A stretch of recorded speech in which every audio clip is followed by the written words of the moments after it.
And we are live. Actually, no, we're not. Hold on. Now we're live. We made coffee. Oh, hey.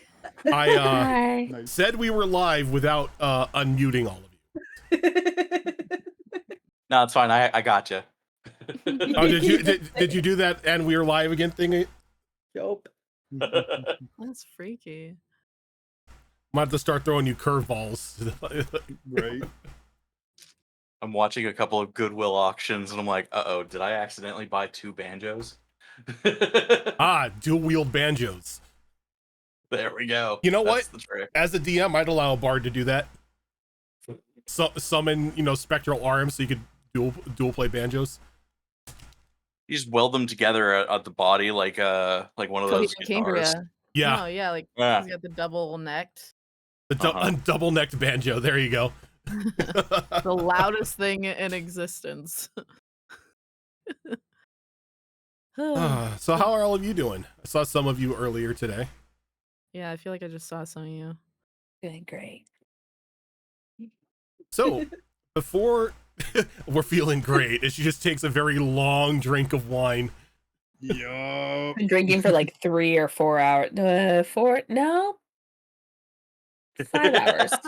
I made coffee and then filled up the Gamer Subs cup so I can get Gamer Subs too. So Full disclosure, I might be a couple of bottles in as well. So Someone had to copy us. You're behind. No, I live near a winery. I'm contractually obligated to drink at least 2 bottles a day. it's just it's just hooked up to my veins directly. Yeah, like if I don't do it, Oh. we get like audited because there's not enough wine being drank, and they think we're smuggling it out. So I have to like drink more. I need to repaint my dice. These are dark. I was just very, very excited that my roommate managed to find blue Red Bull since they discontinued it. I didn't know it came in blue. It's supposed to be red. The best. Red. Red Bull kind of tastes like fluoride from the Wouldn't it be like called Blue Bull if it was blue? That's a little too close to something else. It has been said that tilt is very low. I turned him up. I turned him up.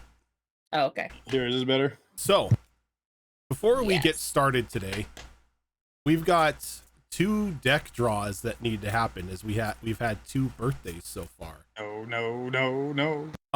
This is a special deck that I constructed at dinner tonight. So there are still 22 cards in here, but they are cards that I figure that I can convert into Daggerheart words. So things like, oh, you found 35,000 gold in gems at your feet isn't in here. Because I don't want to give you 35,000 gold at your feet at level 1. A small loan of 35,000 gold. A small loan of 35,000 gold. I mean, if I'm not making a mistake, that's like what, 3 handful, right? No, a handful is 10 gold. Like I was joking on the conversion rate, but yeah, sure. I got a plan, Arthur. I just need 1 trillion of taxpayers' dollars. Oh, Lordy. All right, so between the 2 of you, Cass and Tilt, who, you know what? No, I'm going to make Cass draw first because Cass's birthday was before. Ladies first, too, you know. You got 2 more next time, too. Yep. So there are 22 cards in this deck. 22. Okay. Are you feeling 22? No, I'm feeling 29. I'm 29. Feeling 68. Was a good year. You're off my young. 1. I'm going full 69. Noise.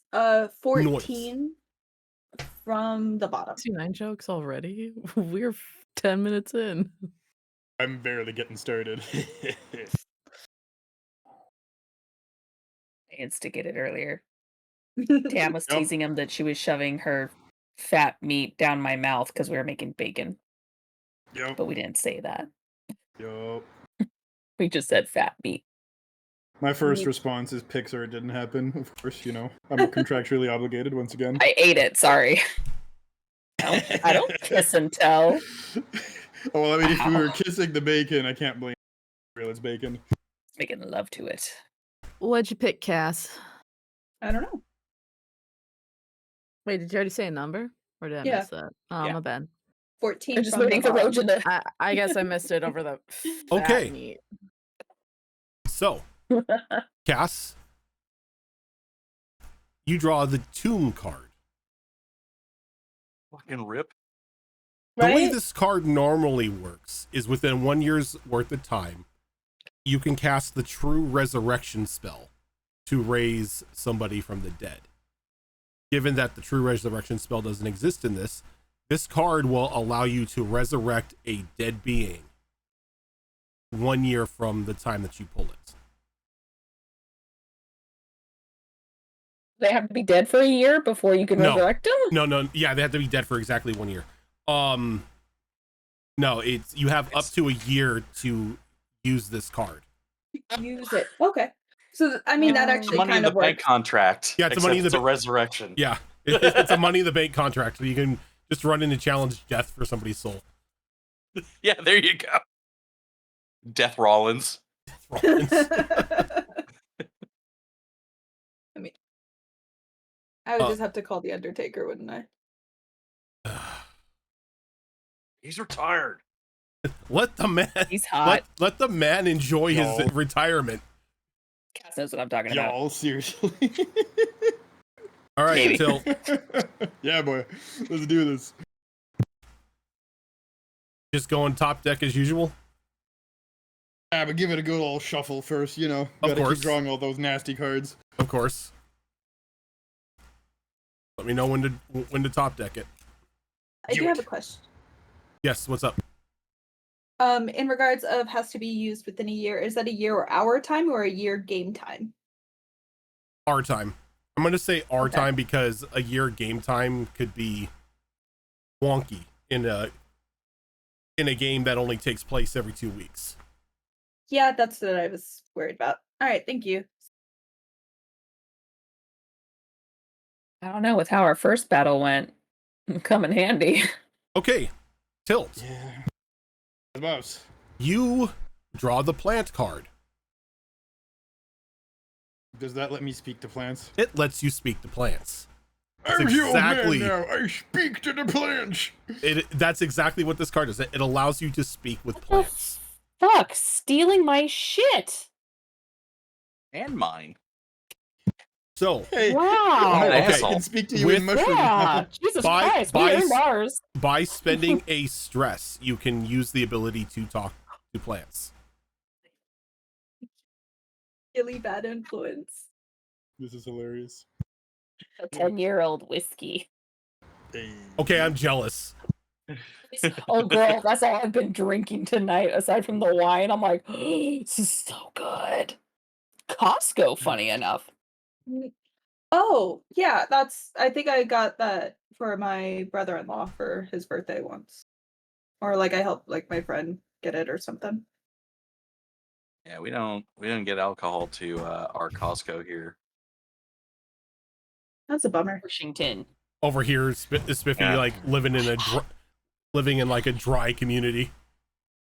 It's not a dry community, but all of our like the actual liquor stores, are basically run by the government. Ah. All right. So might as well. Liquor store's the same. You have to go to liquor shops and they're closed on Sundays. So it's like, ooh. Mm-hmm. The last time we were together, everybody was sort of mentally recovering over their bout with a demon in the Mhm. center of during a tournament that was supposed to be a means of celebration for coming into the ranks of the Redeemers. Though it didn't really turn out that way for all of you. After the demon had been, or the devil had been slain, you all were ordered back to the apartments, while those who were actual Redeemers at the moment, Lieutenant Clark and all of them began to investigate, but all of you decided that you needed to rebel against Dad and argue with him, and you got your way, and he said, fine, just, stay out of trouble. Your hopes were you're going to find some straggler demons, put them down. Unfortunately, you didn't find that, but you found another charred body. Something with a cracked scepter in its hand, made out of what looks to be ivory or bone in the shape of a claw holding a cracked gem. Whatever was stored inside of it seemingly had been dried out. There was a brief glimpse that Cinta got when she pulled it out of this person's hand, but afterwards it was just this mundane item. You gave it to Garrison Clark, a professor at the Arcane University. He was a little bit excited to find this charred body.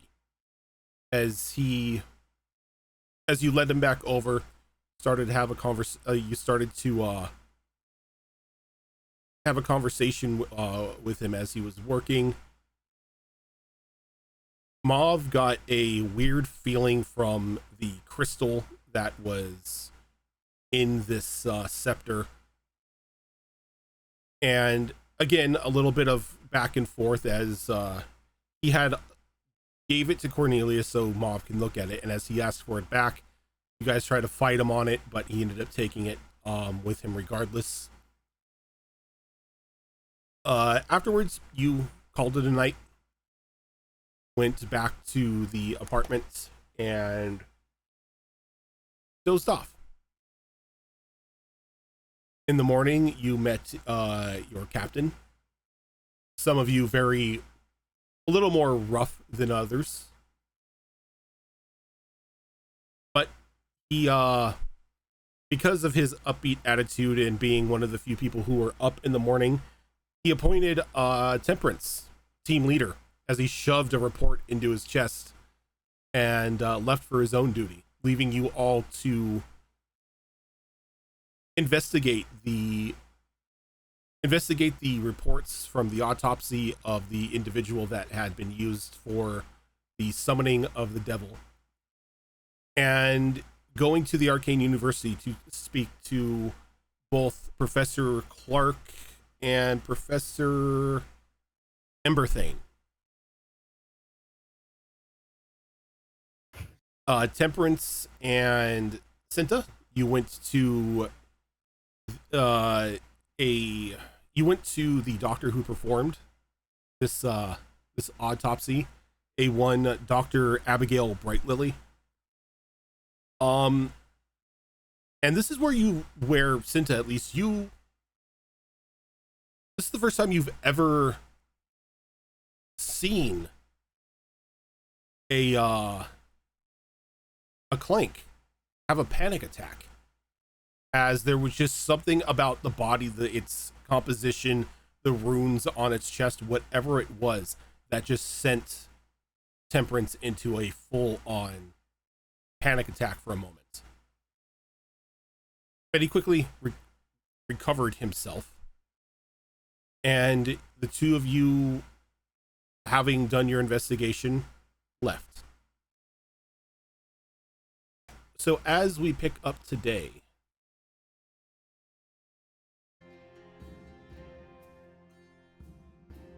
we go to the other side of town, where the team of Mauve, Cornelius, Viserys, and Rana, as all of you are making your way towards the Arcane University.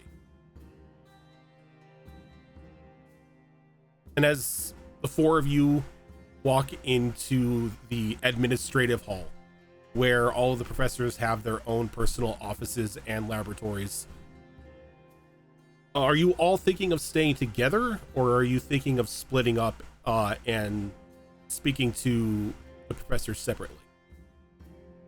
Well, is mine there right now, or is he back at the academy? The academy. Or everyone's there at the academy. Yeah, everyone's at the academy. Okay. Yeah. I think we should split up, gang. I thought that was already the plan. Yes. I'm glad we're on the same page. I don't know if who I'm looking for is here. He's usually at the archives. Then we shall go to the archives. The archives are connected to the academy. Gotta go next door. It's like Then we Barnes shall and go- Noble and Starbucks. So you just connect. So you just go right across. Then we shall go through the academy. Okay. Even though he does work at in the archives, his office is here, like in like the faculty area of the academy itself.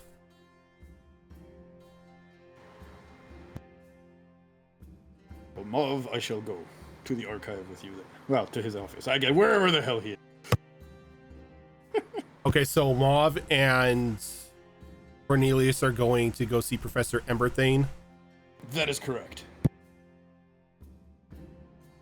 Yes. That's Versa- her goal. She's looking Okay. for Emberthane. Briseis and Rana, are you guys going to follow them, or are you going to go talk to Professor Clark? I think I we're think- gonna. Go Sorry. ahead. I think we were gonna talk to Professor Clark because we were originally separated. Unless you want Yep. to have them come with us.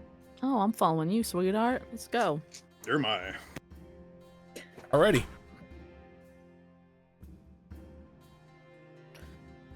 Oh, brother. I gotta pull up my notes quick. So Yeah, I forgot I'm not on my computer. I'm like, I need to pull up my character stuff. we are going to go ahead and start with Cornelius and Mom. Acceptable. You find your way to Emberthane's office. It's a bit of a walk from where you are, as he is, of course, he works in the adjoining archive, so his office is usually closer to that. But in about 5 or so minutes, you find his office tucked in the back of this faculty area. Looks like it's a very hodgepodge office that was thrown together that he just has when he has to hold student hours. But the door is softly cracked open, and Mav, you can just catch a subtle hint of this sweet tea that he always drinks.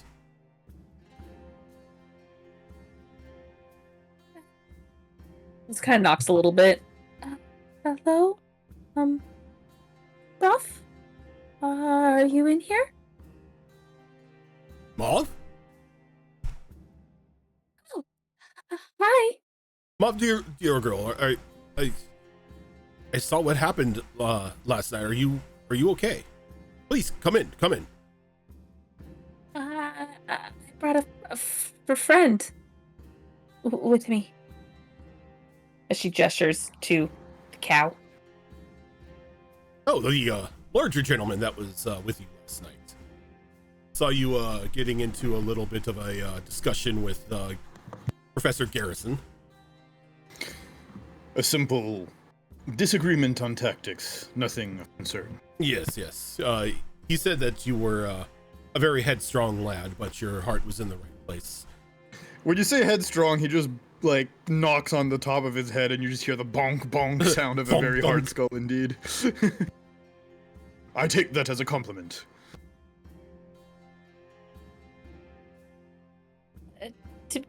Were you part of the autopsy from last night? I was given. Well, it's morbid, but I have to ask. Do you mean the individual that you had put down that had been the devil, or the one that was later discovered with the rod in its hand?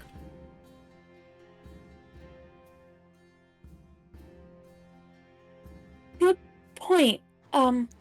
Probably yes. I think the autopsy report was of the other body we found. Not sure if it's the demon one. Well, if Actually, it's the one that Dr. Bright Lily examined, she examined the one that was the devil, as that was our foremost focus, as to figure out who this individual was, where they came from, why they turned into a devil. It's just, all sorts of things. But No, the other individual was brought to one of our laboratories. The one that had the scepter, as a couple of the other Redeemers were concerned that there may be some sort of like residual arcane feedback from that scepter. So we put it in here for safekeeping to make sure that everything, was on the up and up and nobody was in any sort of danger for possession or explosion or, skin reversal. I mean, my companion Cinta touched it and had a bad effect with it. So I was worried and wasn't sure if you did your own autopsy of the other body. We did a preliminary examination on the other body, and it seems that its wounds tended to mimic the wounds that we found on the other gentleman. The burns, the scarring, everything such as that. Though this seems Summoner, to be... then. Yes, it seems as if like some sort of summoning or some sort of control of the creature backfired. Hence why there was a crack in the scepter.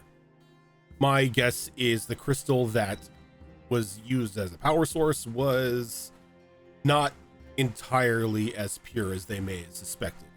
When you use impure crystals or forgeries, bad things can happen. Yeah, she leans in close, trying to even if no one's around, she still kind of looks around just in case, and kind of leans in close to him. She's like, "You saw what type of crystal was found in the heart, right?" He nods. It's like, yes, Professor Clark is currently looking into that at the moment. We did some initial tests on it, and it seems as if it is of a same nature. As he kind of does this, just giving you a hint. It's kind of like yours. It is still active.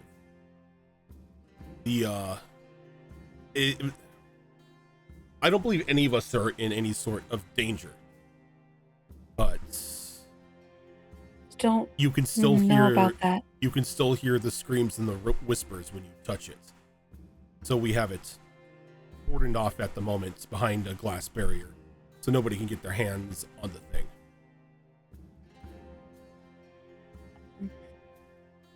But this, as he points over to the scepter, this is a different. It's completely mundane now. So it's not the purple and blue crystal, then? Something else? The crystal we pulled from the heart is purple and blue. It's what you expect it to be. This, on the other hand, seems to be a poor attempt at replication of that crystal. As it has some of its coloring, it wasn't up to par for my guess to continue to control this devil to keep it summoned, and hence why it broke and feedback happened onto this individual. So am I oh, sorry. He picks up the scepter. He walks just unprotected, everything, just bare hand, picks up the scepter, walks over and places it on his desk. It's of quality make, the haft itself. Some sort of strange animal bone. Thinking probably baby antler of some sort of creature, or femur, maybe. Not entirely sure. We know it's of some sort of bone-like composition. Does this bone look familiar to me? Considering what I know. Go ahead and give me a instinct roll.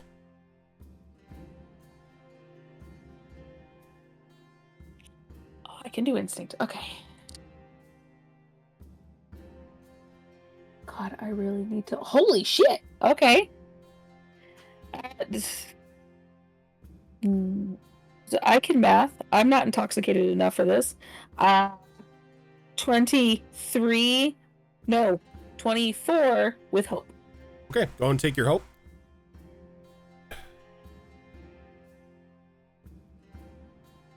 You looking over it, you being sort of a forest-like individual yourself, know that the bone itself did definitely come from some sort of animal. So given the way that it's been polished and smoothed down and the claw being carved into it, you're not necessarily sure what animal it originally belonged to. Kind of calms down a little bit. She's like, okay, well, the good news is I didn't feel anything, no connection to it, but that's still bad, very bad. Yes, I have to agree. Go ahead. Nope, you're good.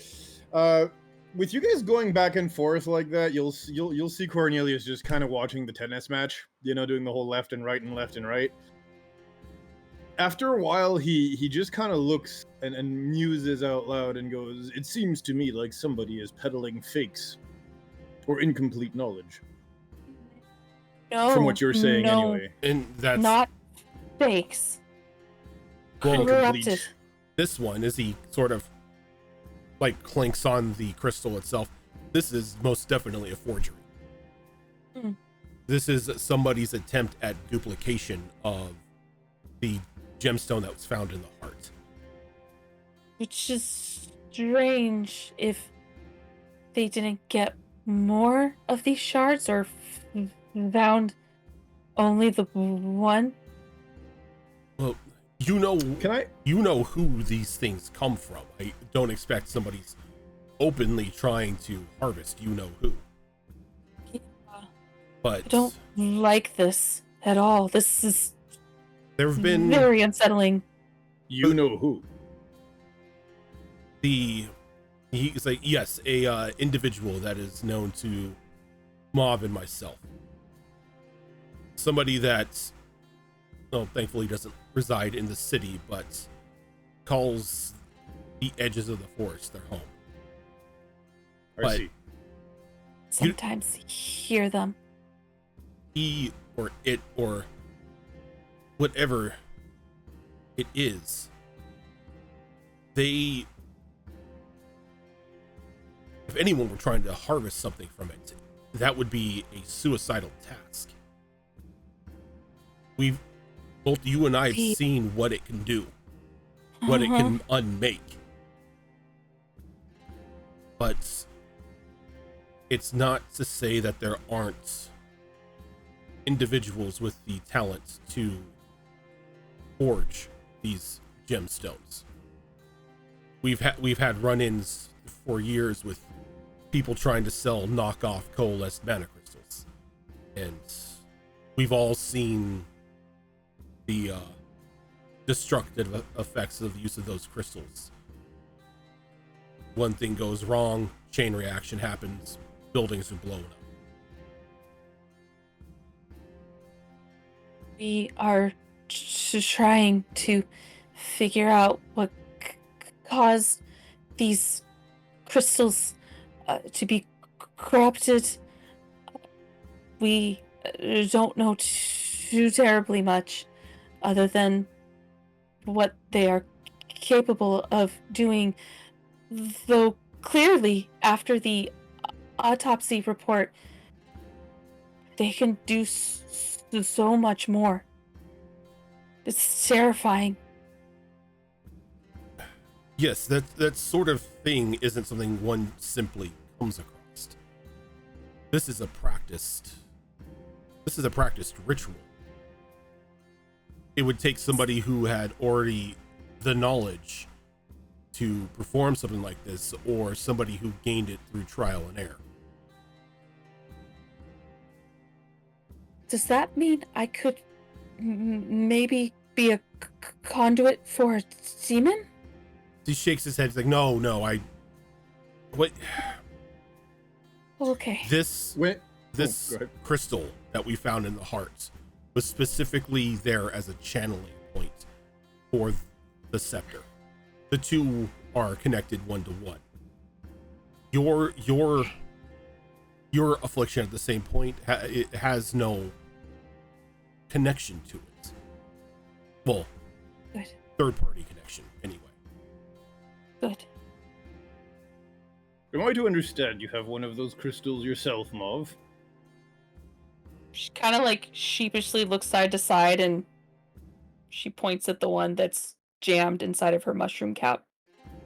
That's the same purple and blue hue. Can I... You can see on her art. No, I know on the art. I'm just wondering for his reaction. Since I've had a bit of an experience with cults and stuff like that, would I know what type of ritual the professor was referring to? Go ahead and give me a knowledge roll. Sure. Do I add the cultist thing to it or no? If you want to spend a stress, you can add cultist. Fuck it, let's do it. Add my 1 stress. Knowledge is where? -1, we love it. Alright, let's see what happens. Let's roll some duality dice. So it's going to be a... Oh, yeah, that's not the best of rolls. That's an 11. 11 with... Fear. Well, I can't take any more fear because I'm at max at the moment of 12. So... Okay. Well, we sucked last game then if we roll constant fear. No, you took a rest, and then I roll a 1d4 plus 6, and I get that many fear points. And rolled pretty high. Because it's 1d4 plus the amount of players in your game. Yeah, even though you have experience with cults in your life, Cornelius, this sort of practice or this sort of ritual isn't something that the cults that you have encountered have done themselves. Okay, so yeah, in that case, Cornelius is just gonna look at Mauve, and he's just gonna gently like pat her on the head and just go, "It's a wonderful." You cut out. Oh, he's gonna pat her on the head and just go, "It's a beautiful color." No, it is corrupted. Well, You know what Cinta felt? Mm-hmm. This all the time. Well, that's not in. That's. It's worse when it's quiet. Oh. How so? That's why I like when Briseis sings. It's not quiet. It helps. Does it make you hear things? And see things. But I can't tell what's real and what's not because it connects me to something that keeps appearing before me. Not always, but its presence always known. Oh. Well, if ever you need someone to help you make out whether something is real or not, feel free to ask me if I'm also seeing this. Would be good to see how that works out and about. Okay? Well, But- feel free to ask.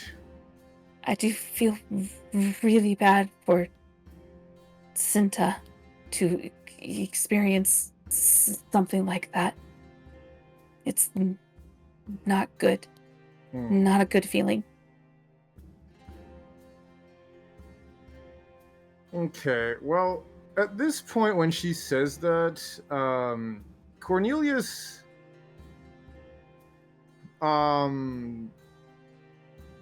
would probably just, again, once more, just kind of pat her on the mushroom cap, if that makes sense. If only because of how tall he is, that's like the easiest place for him to just pat. It would be on the shoulder normally, but she's tiny by comparison to him. I'm like 4'8" or something. Yeah, so, to his like near 7 feet, so it's just like, yeah. I'm at your waist. Basically. But he will crouch down to kind of be like eye to eye with her, you know? And he'll just say, well, if you need anything, feel free to ask. Again, I do not like to see my own suffer. Thank you. She's like, has the veil like in front of her face. Yeah, she's doing like, the thing. Thank you. Never a problem. Yeah, you can probably see that thing is like pretty embedded in her cap since you've got literally a topside view of her. Of course. Of course, the crystals on her hip are actual known crystals. They're not the same at all. No. Gotcha. In different color. If you are here on official business, as I assume you are, it's this old man's opinion that you should start looking into known forgers. Anybody who sells knockoff materials, knockoff crystals. Look into fences, maybe. Anyone who would have the ability to import something like this. Like, given the fact that it was put together very professionally. Like, the impurity in the crystal itself didn't happen because it was incorrectly socketed into this claw. Though something like this crystal, would not be able to come through normal freight. It would have to be something snuck inside the city. Maybe one of the shadows may have some information. It's sort of, from what I can tell, what they do. They might be able to help.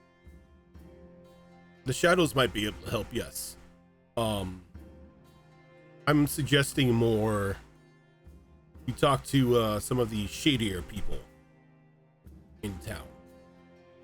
People who have underbelly connections and whatnot.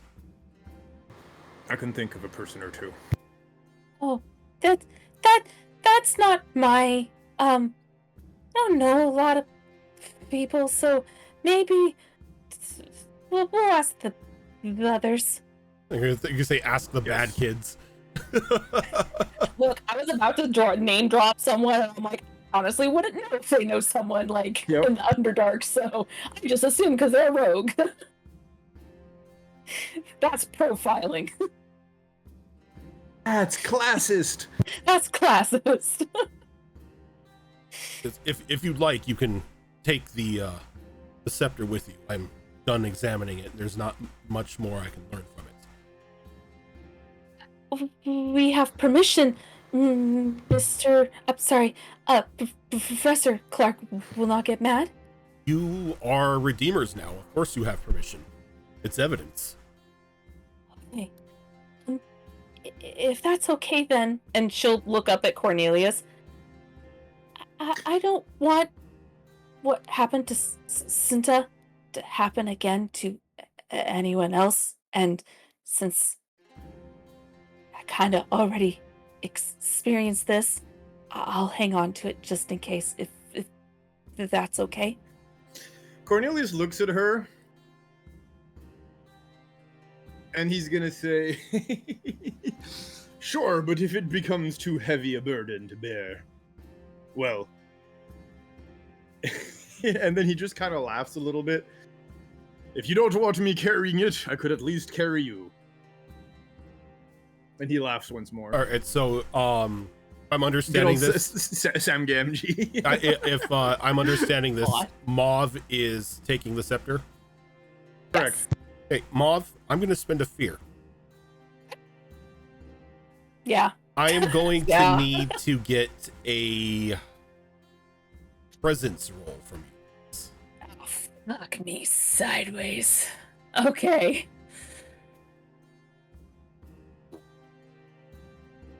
Presence roll. All right, that's a -1.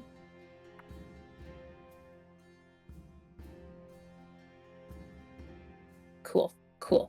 I can math. Gonna need a shot for this one. That is a 17 -1. With fear. With fear? Okay, I get it right back. So you take the Yep. the scepter in your hands. And like almost immediately, you can almost feel it begin to reverberate as you feel a bit of numbness in the area around the crystal as that crack slowly begins to seal up. And as it does, you just feel this surge running through you.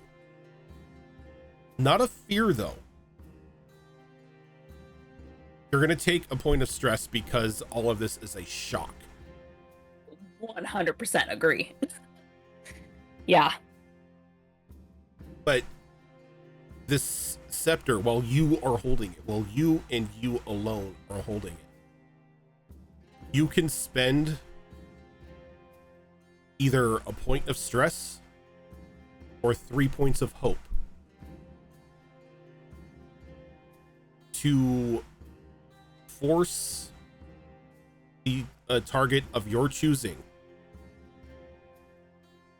to re-roll an attack or reaction or anything that requires me to roll dice for somebody.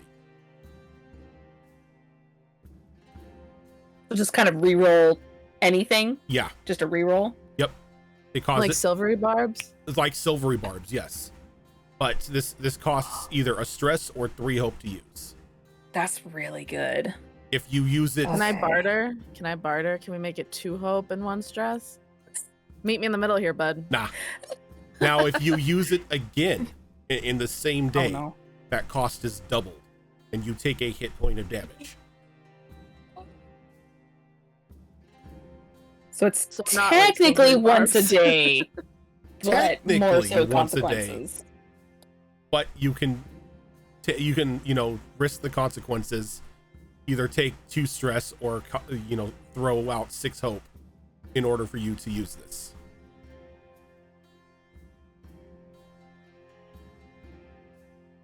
Oh, man.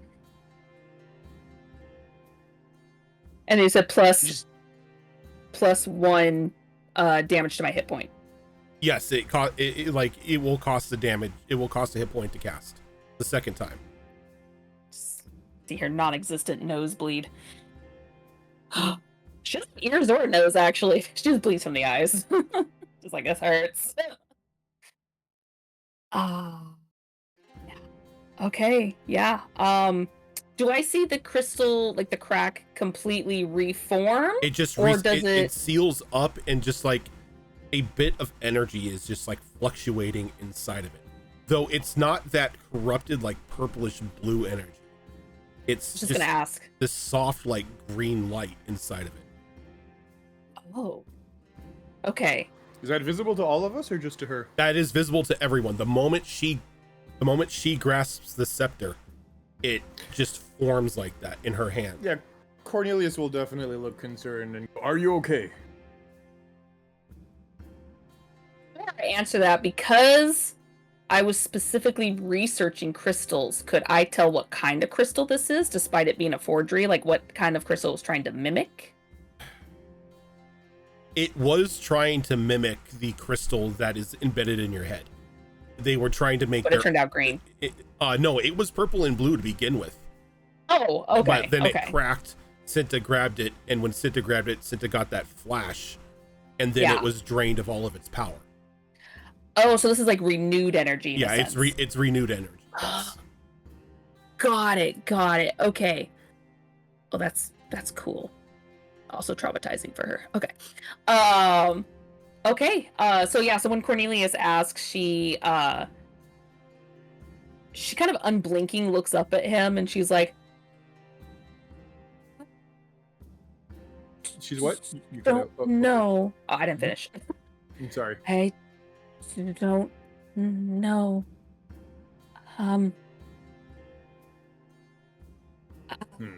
Feel numb, but not bad, but not sure if good. As she shows it up to Professor Emberthane, and she's like, I renewed its energy somehow. Fascinating. That's, from my understanding and examination of the item, that should not be possible. Mm-hmm. Everything about it was a forgery, but apparently something about it resonates with you. It seems like she tamed it. We can hope, but I still have much to study about crystals, even more so about the capabilities this cult is trying to do. So we'll see what everyone else finds out and get some more information on forgeries. Thank you so much, Mr. Emberthane. I really appreciate it. Of course, I'm always here to help. You have any questions, that need answered about the mysteries of the arcane in the future? Come to me. I much prefer speaking to people than dusty old tomes. Speaking of, he had to be told to stay outside, but I know that Gustav would want me to say hello to you. Well, how is the lad doing? He doesn't like his new home. Too many walls. But they have him in the stables. Yeah. Oh, I feel boy. bad for him. He's quite large and is not used to smaller places to rest. Now that you are sorry, there's a firework. Now that you're a full-fledged member of the Redeemers, maybe you can request larger quarters for him. You can do that. Your turn, you get the cat. Tapped out. Right. Cass is like, no. Give me a second. See Cass come in and go, you're full now.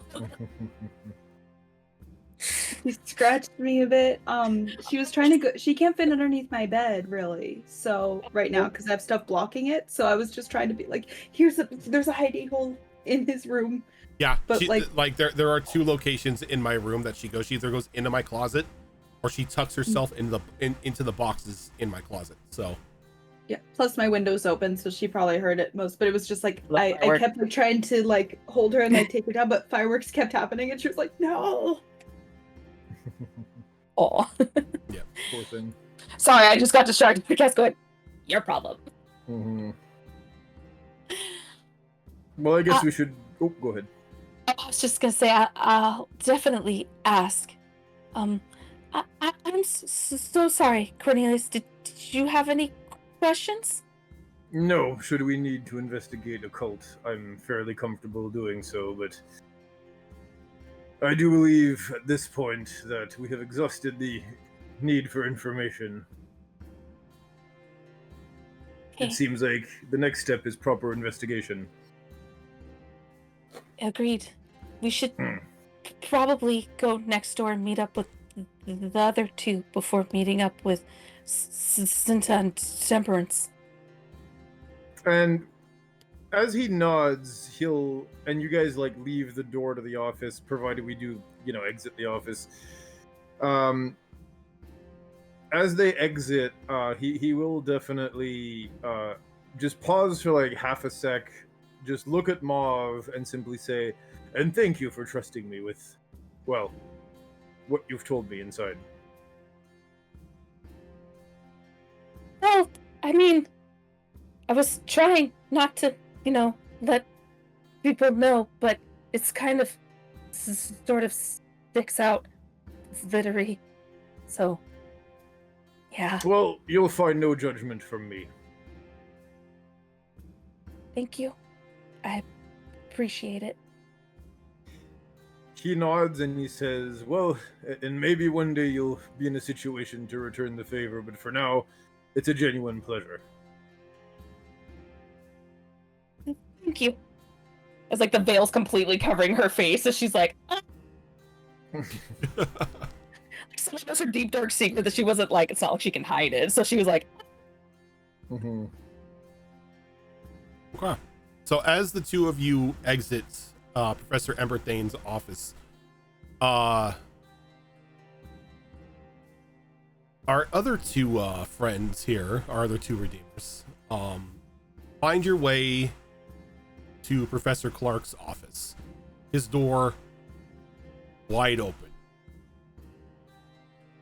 Briseis, you for a moment see Boo sort of like peeking out from around the corner, like around the like little door hinge as you guys are coming.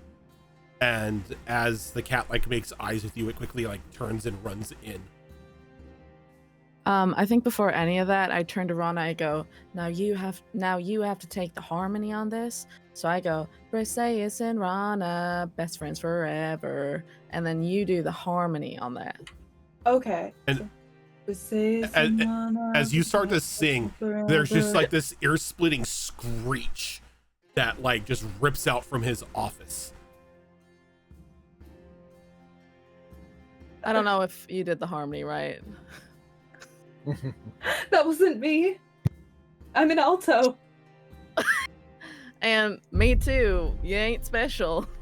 I just meant I can't reach. That's out of my vocal range. That wasn't me. Rana, best friends forever. And again, you start singing, and there's another screech. God, I got some haters in here. I'm like, why don't we just go in there?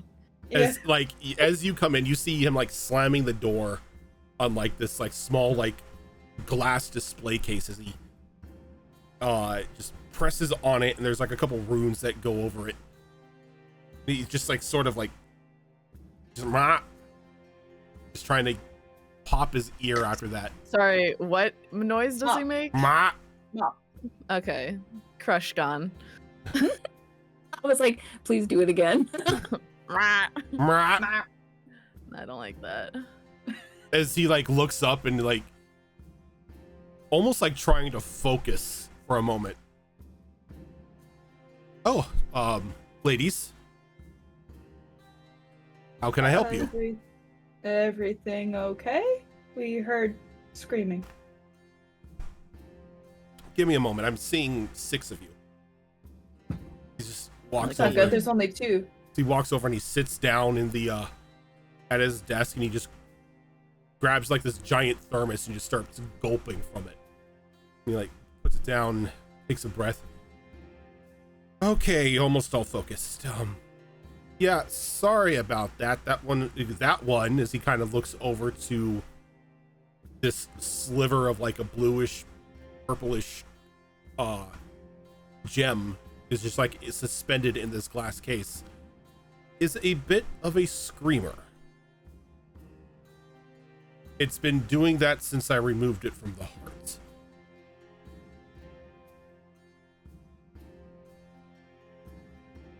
Sorry, her laughing is making me laugh more. Oh, what did does it just normally do that, or did you do something to make it scream? It started doing that the moment I took it out of the heart. Oh. I was showing multiple scenes of various forms of my death as it was in my hands.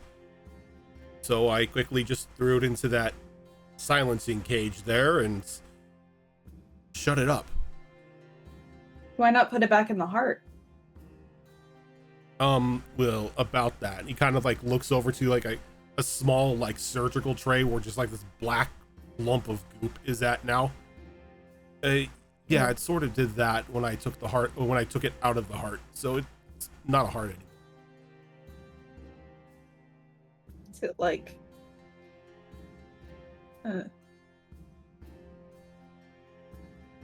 I kind of wanted I don't know how to I forgot how to play Daggerheart.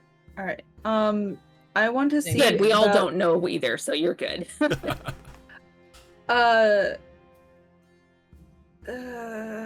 Don't think I'm smart enough, but I want to like. Is it some kind of necrotic damage? Well,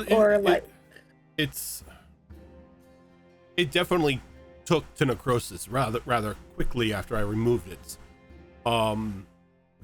My guess is the only reason the heart still maintained its shape and composure was due to the magical energies in that crystal. Once I separated the two of them, well, it reverted to whatever its natural state would be. Which, after reading Dr. Bright Lily's autopsy, isn't surprising. Gross. I take it that's why the two of you are here? Yeah. We wanted to ask more about what you found in regards of the heart and the shard, but The heart and the shard combined with the autopsy that I had witnessed with Dr. Bright Lily all point to one thing: a rather dark and taboo ritual that is known as a ritual of transference. It isn't really practiced amongst, well, civilized societies, as it tends to move the soul of one thing into something else. In this case, it took a devil and it inserted it into the body of that poor individual in Dr. Bright Lily's Dr. Bright Lily's lockers.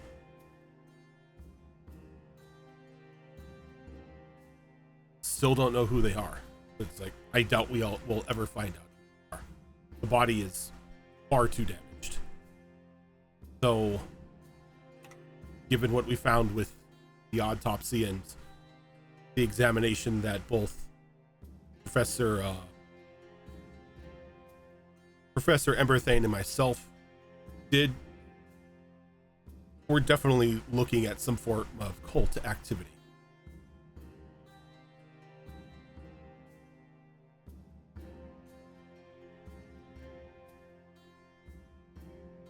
While you're talking, can I like walk over and just kind of peer at the crystal in its little case? Like, is it like a glass case? Mm-hmm. Can I kind of hum quietly to see if it has any reaction to my voice? Because it seemed to scream earlier. Yeah. Give me a second here. Okay. That song is going to get stuck in my head, by the way.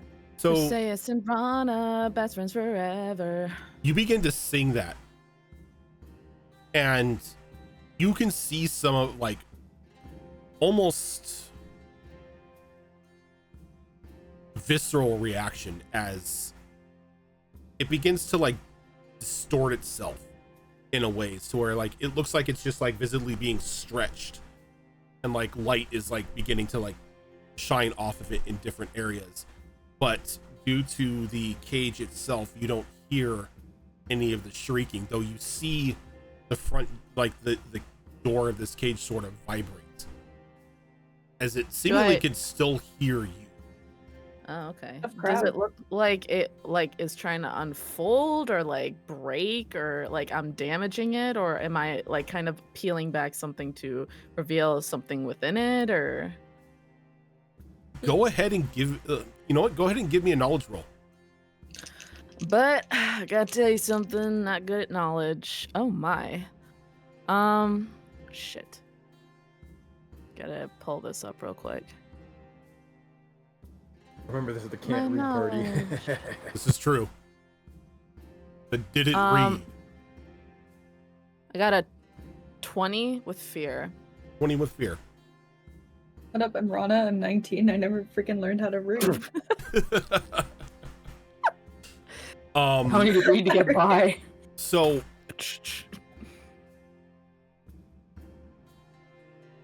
you don't know why you know this. You don't know why what? You don't know why you know this. All right. But there's just something about the way that it's reacting to your voice that it seems to be trying to drown out any sort of positive energy that you are putting out in your voice as you're singing. It's trying to silence you with its scream. Rude. Oh, sing a sad song then. Rana, I think it hates me. It's like my biggest hater. All right. I tried to. Why don't I have my Briseis playlist up? That's on me, boo boo. That's on me. You said sing a sad song? Just pick a country song. They're all sad. Or the Piano Man, sorry. Sing us a song, you're the piano man. I think I do sing. It's like a sad lullaby. It's actually the song I was telling Temperance about the birds. It's a real bummer. But go ahead and give me a presence roll. Hell yeah, brother.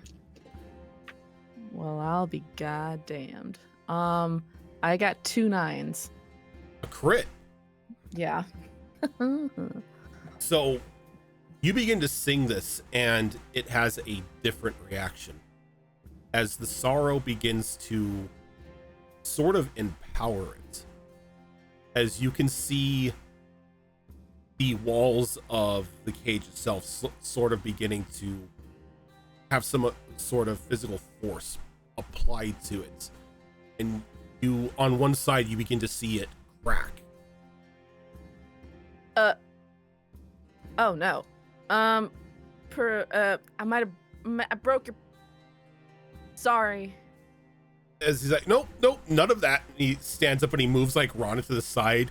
And he pulls out like his wand and just like mutters a spell and zaps it as both the cage and the crystal vanish. We're just gonna go ahead and put it in time out for now. Where's time out?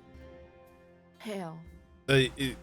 A small pocket dimension that me and the other professors have set up for our more dangerous experiments. Wait a minute. It looked like it was kind of absorbing sad stuff. What's its deal?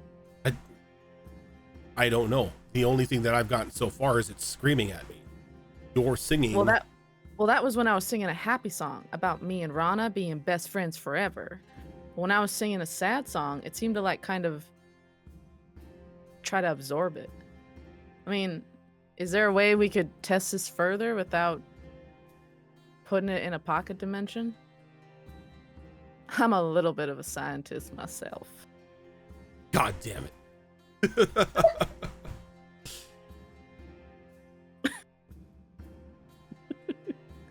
That maybe we can set something up in the future. Right now, my lab isn't really set up for anything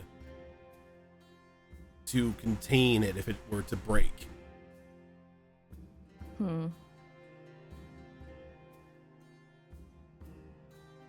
Well, I don't know what else I can do. I'm fresh out of things to do. I know how to do one thing. I can do one thing, and that is sing, and that's it. My job is beach. My job is just sing. I'm not even a lifeguard. Okay, my job is just peach. I ran out of questions to ask him. Did the crystal change colors at any point? Or did you just change form other than when she was singing to it? It hasn't really done much other than scream at me and show me signs of my death. No, I can't carry a tune. Oh. Like, I haven't really had much time to experiment with it just now, but now that I know that it seems to have a positive and negative reaction to singing, maybe some audio therapy. You know, I read, not, I didn't read. I have -1 knowledge. Anyway, my friend told me once that it's kind of like plants. Like, if you're nice to a plant, they grow better. And then if you yell at a plant, like, they just kind of don't grow well at all. Oh, But yeah, there's, I like, saw that reaction to it. too. Mhm. I thought that was so funny. He's like, grow, you maggots! And the plants are like scared. The plants, like, literally were screaming in their own way whenever he came into the room. Like, they were terrorizing these plants. He's like, It's actually not Kinda funny messed at all, he Rana. kind of like Yeah, looks at you. He's like, sort of messed up druid is yelling at plants. I don't think it was a druid. I don't think a druid could. Well, your friend sounds like a freak. They were just telling me about it. I don't think they were the person that did it. That's what they want you to think. He Yeah. quickly walks over, and Ronnie, you see that he writes down two things. One is study the effects of positive and negative emotions on this gem, and then just like a little tag note: can you actually be mean to plants with a question mark? Yes. As like he just like shuts the book.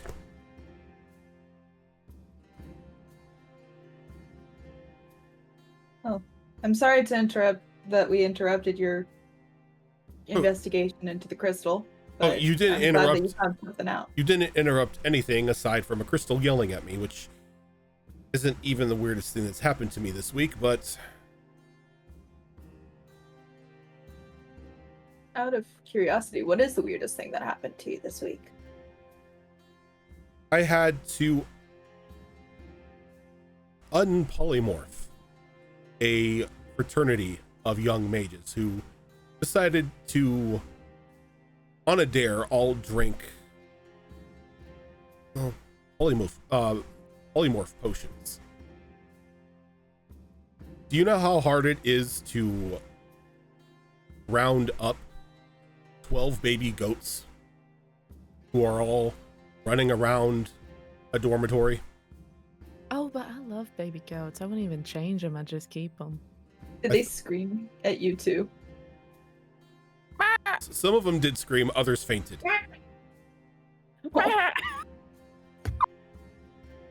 But Sorry.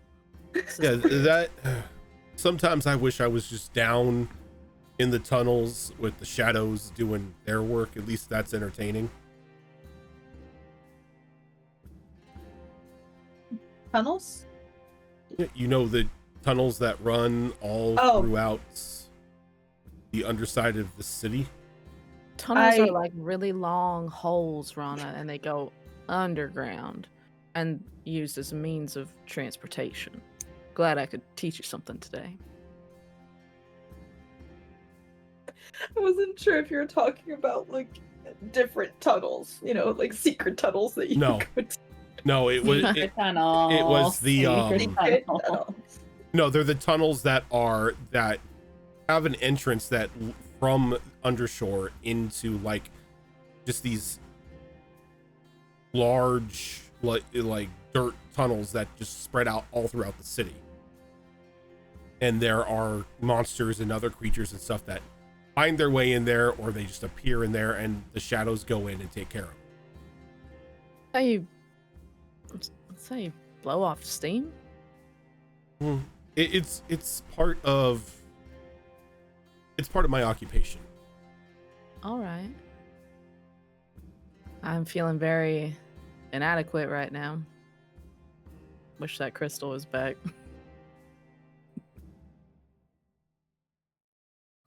I'm fresh out of things to ask. This isn't really my forte. What about you, Rana? Not really. I kind of feel squashed because I feel dumb too. Yeah. Like, Forgot about I wish I could be more I help, forgot about the tunnels. but as It's of right okay. now, the only thing I can Underground. tell about this gem is it likes to scream. Well, And we it could was do an used in experiment occultist later. practice.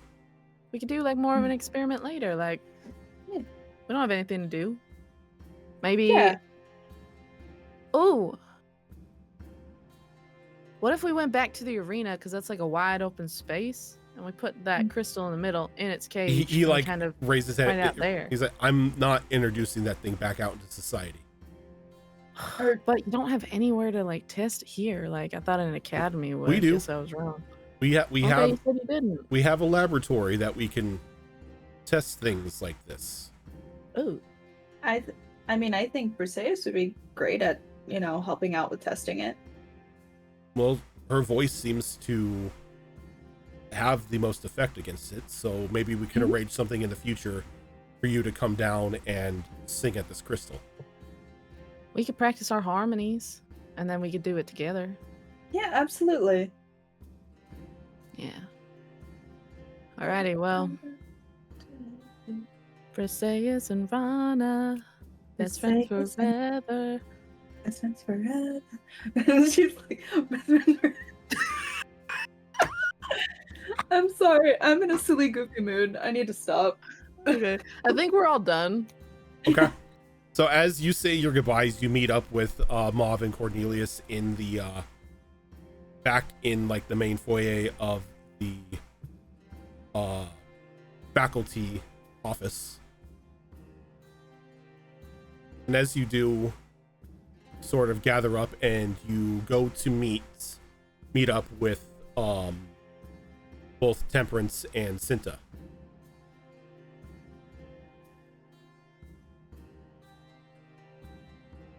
And you all meet up near a fountain in the market area of the city. A little bit of the festivities are still going on for the Redeemers Festival, but it's died down since the previous day. You can see that there's more of a city guard presence, just keeping an eye out, making sure that nothing else is going to summon a devil or something into the city. I thought it got canceled. Did it thought get canceled? Did I say it? Yeah. Okay. And I was really bummed I missed it. Okay, my bad. I forgot that I canceled it. Oh. I thought, well, maybe you could change your mind in the other direction and bring it back. Nope. Instead, you meet at the fountain, and you see the remnants of the festival. It's like there are just empty market stalls, and everything's still set up in the market square itself. A couple loose banners and half inflated balloons, but nobody there celebrating.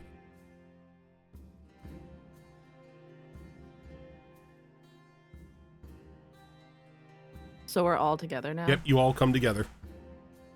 Kind of genuinely, like I'm being saying this on a genuine note, I'm actually really bummed that the festival got canceled.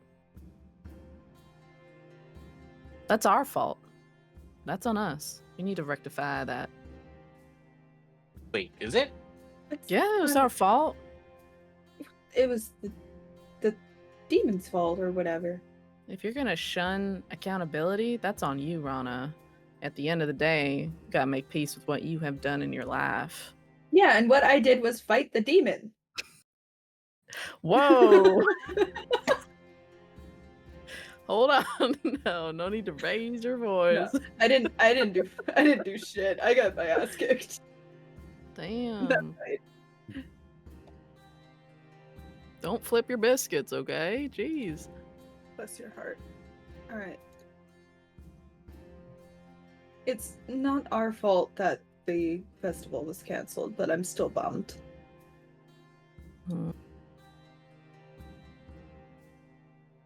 I was gonna take you on a strudel date. Anyway, what did everybody else find? I'd look Cornelius- over at Temperance.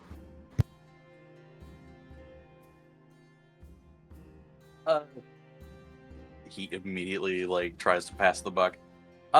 Cornelius was about to speak. Let's hear what he has to say. Cornelius. No, I was not going to talk. I was going to say Cornelius is going to look at. Letting her say what she has to say first. I'm gonna Man, this Passing the buck to me, campaign and is- I'm passing it to Mom. Sorry. This go ahead. campaign, I've noticed, is made up of just looking. Oh, I looked This is here. She just- looked Yep. here. We looked This here. is just, Return of the Jedi, where we're kind of looking, nod, look.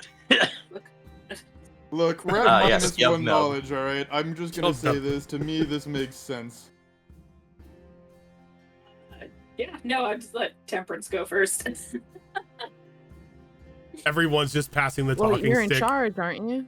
I mean, You're like the I'm leader. looking at Temperance Ah. because I don't know if the robot wants me to tell everyone he had a panic attack. Temperance, they made you the leader for a reason. They obviously saw You're- something in you. You're right. I Mhm. choose you to go first. Me? Okay. Not gonna lie, a lot of that went right over my head. I was very distracted. With that being said, we found out. What did we find out? I'm not gonna lie. We found out that this crystal, this blue crystal that they, or shard, or I don't know, that they found. Yeah, you were distracted. All right. So Damn the shade. anyway, lovingly shade.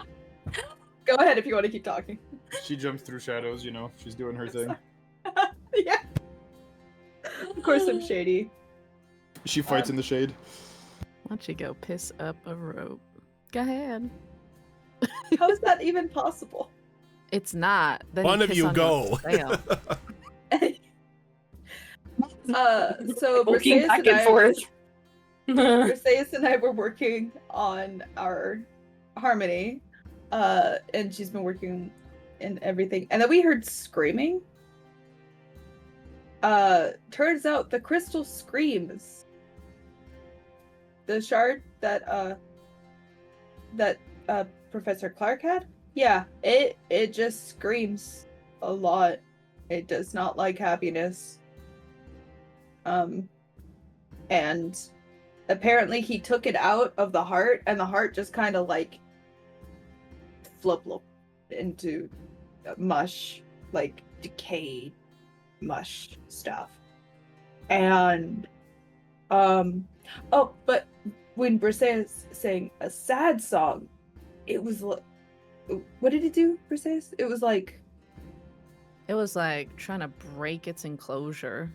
yeah, it was like gnawing at the bars of its enclosure. Well, it don't have teeth, but it was about to snap that thing in twain, and I like banished it. And I was like, we were just about to get fun in here. I guess not. Yeah, he said it. He put it in timeout because he didn't want to break the glass or something. But He's correct. It was alive? in Weirdly, a way, it seemed to really hate positive stuff because we were singing our song like Briseis and Rana, best friends forever, and it was screaming. But then when I sang a sad song, it was like trying to suck it into itself, and it caused the case to like snap or like kind of crack. And he flipped. He freaked out, and then he banished it on timeout. Mhm. And I was like, well, can't we try it again? He was essentially like tough titty, so that's not happening. maybe later. I mean, honestly, he probably wants to get a bigger box to put it in, like a bigger, stronger box. But yeah, he got real nervous. He got nervous like a cat in a room full of rocking chairs. So I was like, well, can't we just go here to try it out? He's like, no. I got to look at it more, but maybe later. So we might be having to come back here later, do some more tests. Would very much like to be present when that happens. Yeah, you're Same. invited. You can even sing along. Maybe the more people who sing has more of an impact. yeah, My singing is more. I bet you have a lovely voice. It's more like Fey vibrations. Oh. Well, maybe we can see how the Fey vibrations affect Yeah. it too. I mean, we're all scientists now. We gotta Yeah. try out a bunch of different stuff. Yeah, because I think that it all goes with like the energy you're putting out. Because there's some happy songs that have like really messed up lyrics, but they still come off as happy. But then, it really just depends on like Like all the the other energy you're kids with pushing in it. pumped up kicks. Yeah. Yeah. It all sounds the same to me. Briseis, maybe you can tell the difference? As you see her timbals vibrate as that loud clicking cicada noise just vibrates again. And my sensitive cat ears are like, oh, this is what she meant. But I try to focus. Can I make out an emotion from it, Rojan, or no? I can It's roll like that. check. Is there? I mean, the yeah. tempo at least where it's like zzz, zzz, as opposed to zzz. I mean, Oh, that makes unless way more sense. unless Mauve is trying to like hide it, I think it's very clear. It's like it is like either nervousness or anxiety or agitation it of some means. sort. It's It's usually what Mauve. it means. Yeah, it's Yeah. just mom. Honey, I think you just sound nervous. Do you know any like happy songs? Like feel happy and then sing a song. She's gonna do the same vibration, but it's more like a zzz, zzz. That Zzz, sounds zzz. way better. Yeah, that I get it. It's I like- can hear it now. Okay. My brain grew 4 sizes this day. That's called a stroke. If you smell Slowly get into the burnt brain. bison grass. Well, No, I'm I'm actually. doing finer than frog's hair. I'm just smart. I am curious, actually, because of the report, how what you found out, Cinta and Temperance. Oh yeah, I want to hear before you pass the talking stick. We have a stick. No, I'm sorry. It was a turn of phrase. Right. You see Cornelius putting a stick back in his like waistband.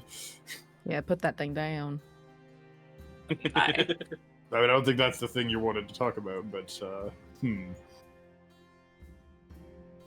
As Mav will look kind of back and forth curiously between the two. Well, we found out that similarly there was crystal shards embedded in the chest of the body of this thing, and also that the thing we killed, the demon, was originally a person. Oh no.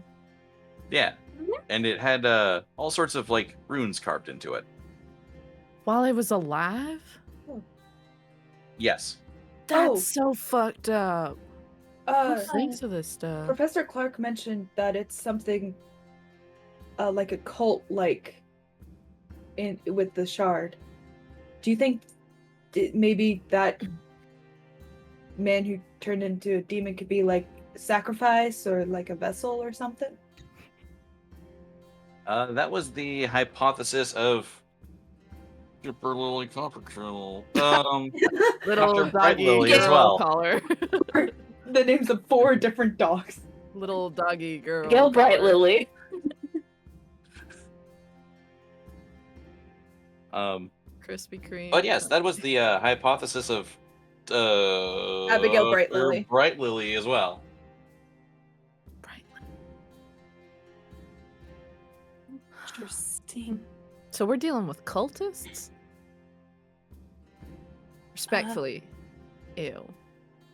That's actually what brought Professor Emerthane said as well, that this could be cult activity. Cornelius said that he might be able to help us with that, but we learned the rod was a forged crystal, so we need to look into some sort of shady forgery places, specifically where they could have maybe imported this from. Oh, is it 'Cause fake? they've put a lot of effort to smuggling this in and transferring it here. It's what he thinks. It's it was trying to mimic the shard in the heart. So it was a fake, right? Mm. And they said to seek out people who do forgeries. Mm. And I look at Rana. You know anybody? I mean, not personally, but you know, The I know someone who does. the two bad kids here, Cinta and Rana, when Mauve mentions the smuggling and somebody who does forgeries, there's one name that comes to mind. Somebody that both of you know in Undershore, who's a bit of a very pronounced fence and at times wannabe smuggler. Somebody who sort of talks up like a big game, but at the end of the day is just a constant cacophony of fuck ups. I have a question. Yes. Wannabe smuggler. Yes.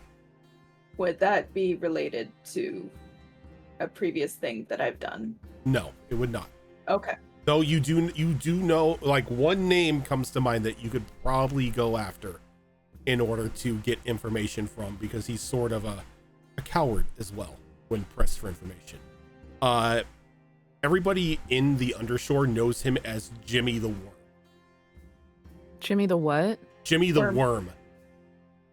Is it WYRM? No, it's WORM, like digging and Good. not like dragon. Couldn't think of a worse nickname, respectfully. Right? It's awful. I love it. Well, I think My that friends that call nickname me is the worm. intentionally not respectful. Yeah, that's not a nickname he calls himself. That's what everybody calls him. Ladies, the worm. they call me the worm. Jimmy the Worm wouldn't be related to Earthworm Jim now, would it? No. No, Earthworm Jim Bullshit. is actually cool. You didn't even think about it. You didn't even think about it. Like, Saying actually he's think like the about it. dumb cousin or like the shameful brother of the I don't know. I'm just saying. He's There could the be a connection. All right. Jimmy the Worm and his cousin Snitch and Steve. So I guess instead of saying that I don't know that. Oh, wait, do I actually have I met Jimmy the Worm before? You have at times. He's not an individual that like anybody would want to admit they know, because he is just the worst. Like you only go to Jimmy if you are like desperate to get something or desperate to sell something. Like you have some sort of like hot good that you can't, like, no other fence will touch. Jimmy will take it. Question, like, actually serious question. Do we have to call him Jimmy the Worm? No, you don't have to call him that. Call him Jimmy. Like he does not call himself the Worm. That's just what everybody calls him because he's lower than dirt. Jimmy the Worm is the guy at the cookout who fixes himself a to-go plate but didn't actually bring anything. Yep.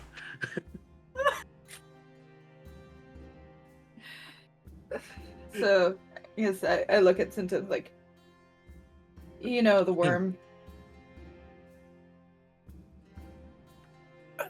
Cinta just like sits down on the edge of the fountain and like pulls out a smoke, lights it up, and looks at you like, "You're serious?" I mean,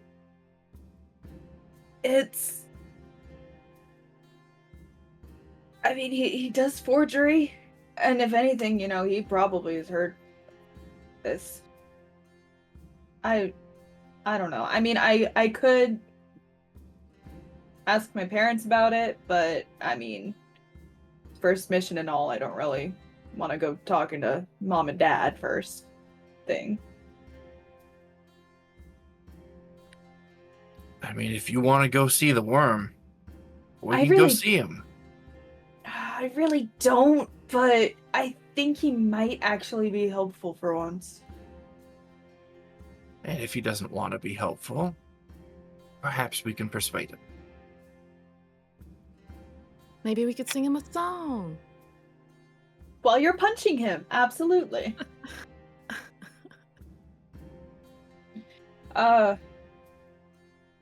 Yeah, so there's this guy. I mean, his name is Jimmy, but he's known elsewhere as Jimmy the Worm.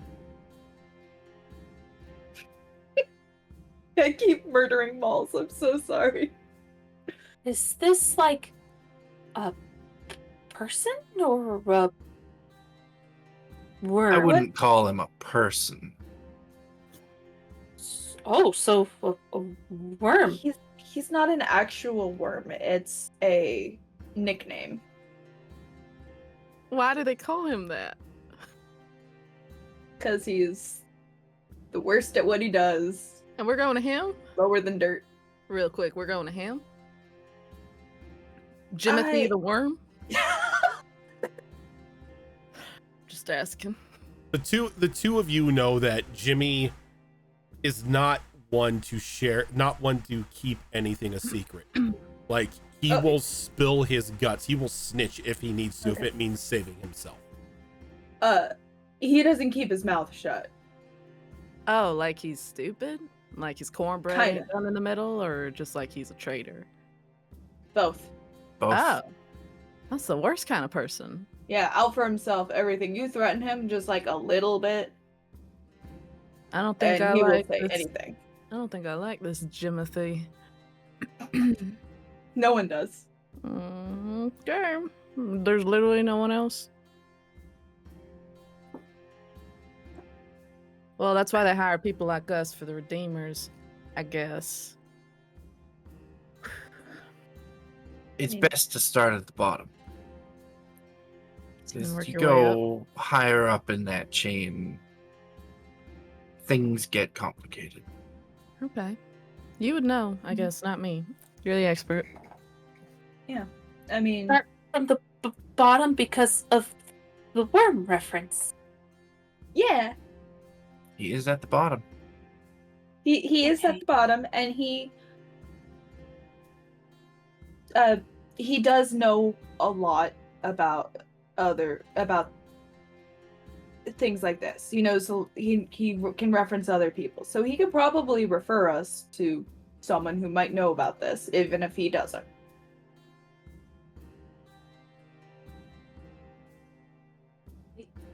Ah, He yes, does- that I sounds mean, like it'll be very handy. Ah, yes, the worm sent me. That is sure to open a lot of doors for us. You think? Do you have any other idea?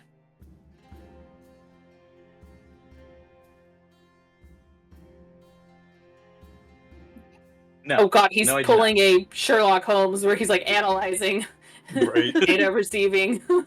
Going into his mind Smoke coming. palace. Smoke coming out of the ears. Yeah, just thinking 400 moves in the future. I genuinely don't know what it is about the worm, but it's so fucking funny to me. Right. Fucking Can't Jimothy. breathe. Mr. the Worm, we need to have a word. So funny. Mr. the Worm, we need to have a word. Worm, damn it. I mean, there are other options, Yeah. but this one is the least complicated of them. I mean, if you'd rather, you know, we went instead of you guys. Oh, can I come with? Yeah, absolutely. I really want to meet Mr. the Worm. Do we all have to go? I'm not. You, Sorry, go ahead. both of you know that if you were to show up in force like this as a group, Jimmy probably wouldn't put up any sort of fights in holding back information. We could bring the cow with us. I hope he puts up a fight. When you say we could bring the cow with us, Cornelius looks behind him like he's expecting a cow or something, and he looks back, cocks his head. What cow? My pet cow growing up. Her name was Bessie. She cuts an intimidating figure. I'm sure.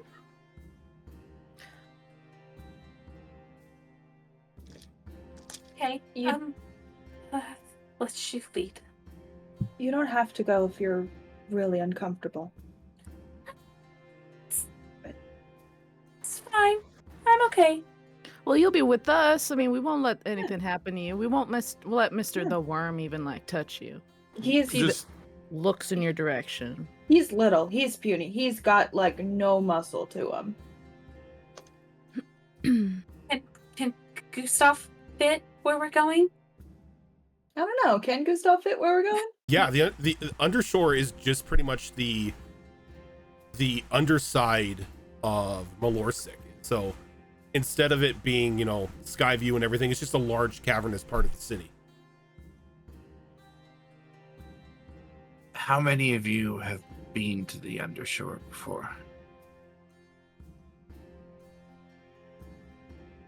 moo.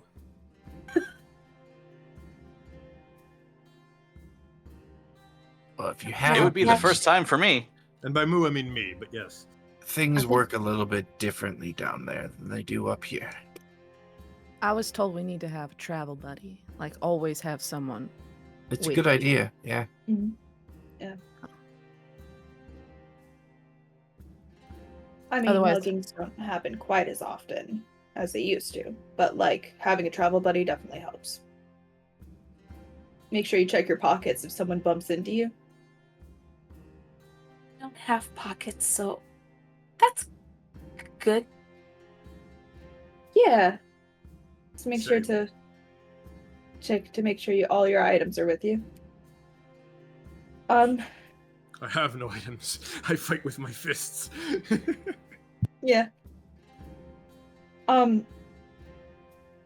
mean, Gustav would probably have some wandering eyes looking at him, but I mean, if we all pull up with, you know, the muscle that we have and Gustav and everything, I'm pretty sure he'll just tell us anything we want to know.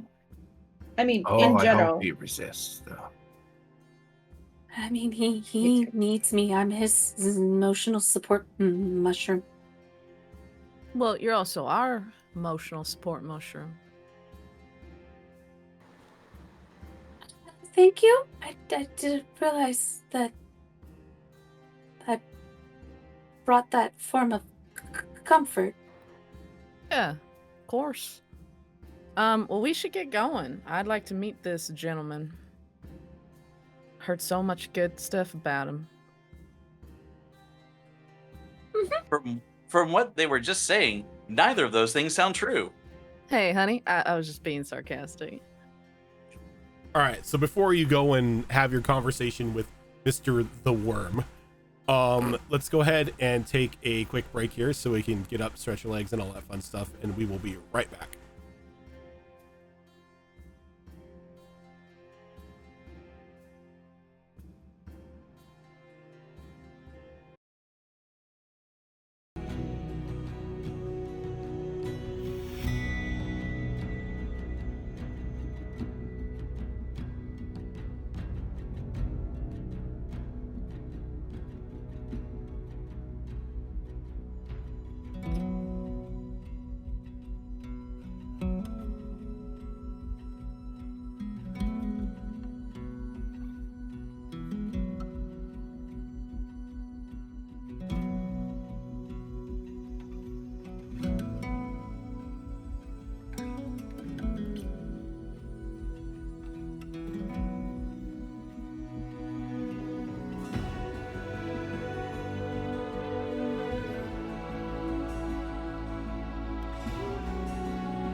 And Now we're back. Now we're back. And we're back. And we're back. You guys got timing down on that. Live from Don't New you York. It's fucking dab Saturday on- li- Don't you fucking dab on me. It wasn't on stream. You can't prove it. No, it was on stream. You're a liar. You liar. You're a liar. Okay. Nah, it's fine. So You should watch, like, whenever Cass and I watch, like, trivia games on YouTube. And I'm just, like, crushing it. All of you collectively decide to make your way to the undershore to locate Jimmy the Worm. That's the name you gotta live with. I'm sorry. No, every time you say it, I just have to like say it out loud. It's not funny. But you, those of you who know the way, lead everyone who's never set foot down to the undershore near, some of the now lesser used storehouses. There is a small graded area that leads down into a large underground expanse. Back in the day, if legends were to be believed, this expansive cavernous-like area was once home to unspeakable horrors, demons and devils, curses, as far as the eye can see, back when Mulorsik was tainted. But now it's been turned into more of a livable situation. Undershore definitely isn't what you would consider the poor side of town, but it's definitely what a lot of people consider the wrong side of the tracks. But it is the only place in Mulorsik or anywhere aside from the other main port cities that you will find some sort of shipyard. As Undershore gets its name from a very expansive underground cave, not underground cave, but underground sea routes that goes out for miles until it opens up into the ocean. Though no reputable ship will ever come in here. Too large for any sort of shipping company, or too small for any sort of shipping company.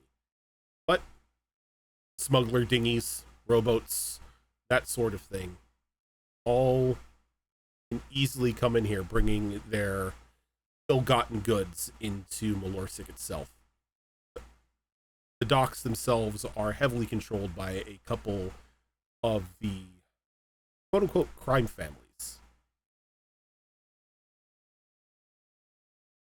But as you step foot down into, after going through a very long, empty tunnel, every now and then catching sight of somebody leaning against the wall or a child rushing by you and playing with other kids or throwing rocks at one another, you come to a place well known to both Rana and Cinta. A place that you call home.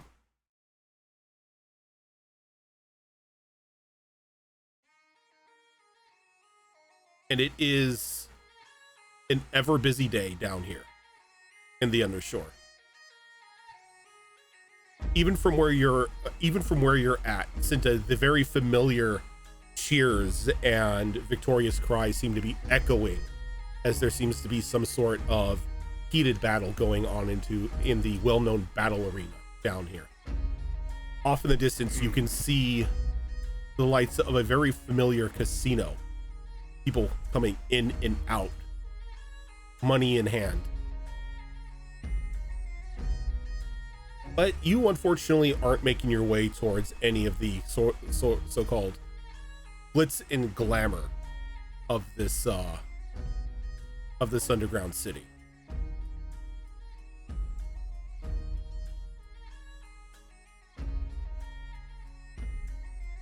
Give me a second. I lost the...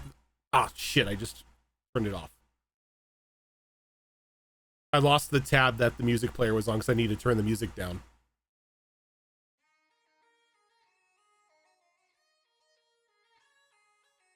How many other tabs do you have open right now? And how Don't many ask. of them are Twitter? Don't ask. None of them are Twitter. Blueska? That's why you create tab groups. That's like more organization on top of more organization. Gotta color code it too.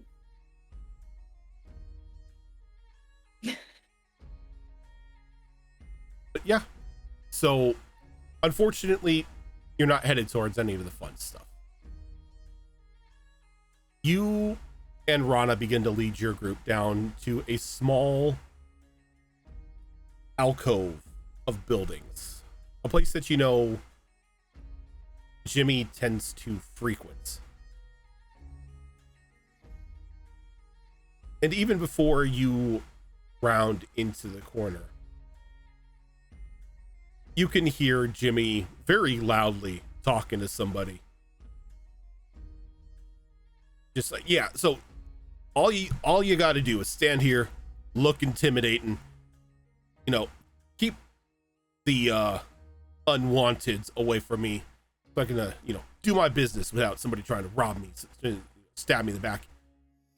Y'all do that, we can work on a business arrangement. I give you gold, you get free drinks at this fine establishment here.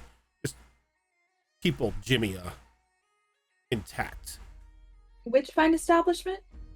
And does the owner know you're giving away free drinks? And like you say that, and Jimmy is exactly like Rana described him. The dude is like thin, frail, ghost white skin, just like this scraggly, unkempt beard, just white hair that seems to be like has like very hastily been cut with a dagger way too many times. He looks dirty.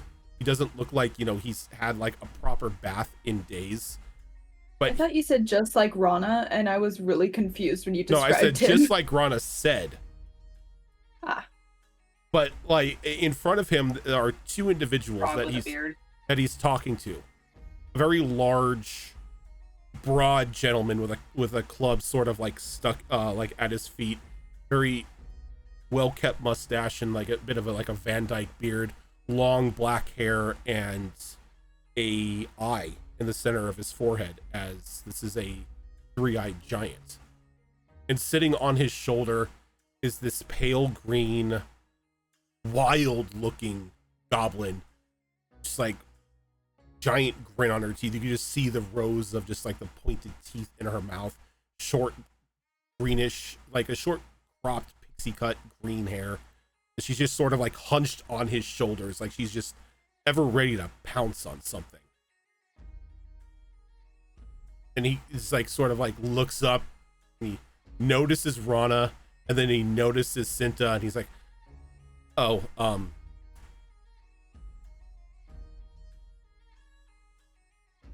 hi. Hi. We just have some questions. This ain't coming from your pop, right? I swear, No. I swear I didn't know that shipment of ale was tainted.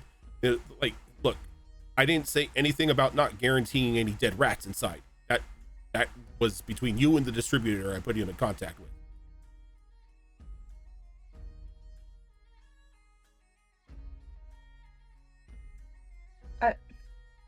Muted malls. Oh no, I was just like humming to myself. Sorry. Oh, okay. Wait. I mean, I don't know what shipment. I haven't been working the bar lately. Then But- why are you here with people I don't know, and Hi, champ. We're here on other business. Is like his ears perk up at that word. Oh, business. Well, you came to the right place. I mean, No. You're not getting paid. wait. You say business, which catches old Jimmy's ears, but then you say I ain't getting paid. Come on, champ. What are you pulling here? We're here for information. Well, information is business, and the information I give people, I tend to be compensated. So you're sort of barking up the wrong tree here. I can compensate you by not giving you a black eye. And he looks to That's a pretty good deal, friend. He looks over to the giant. He's like, you see, this is why I need you and your friend here to run the protection side of things, because violent individuals like this one don't understand business. Like I said, we just have some questions. And if you got questions, I expect money. At that point, you see Mauve come in, sitting on top, holding her backpack close to her chest, because she's like, I don't have pockets, but I have a backpack. I don't want people to steal shit from me. And she's riding on top of this giant ass elk, and she's like, I don't want to stay outside. Did you find him? Yeah, this is him. Okay. Moment. He kind of turns his head and eyes the elk. He's like, yeah, you know what? I'll tell you whatever you need to know in exchange for that. I have about 3 buyers looking for something like that to add to their collection. Absolutely fucking not. The backpack. No, he's talking about Gustav. He doesn't know that.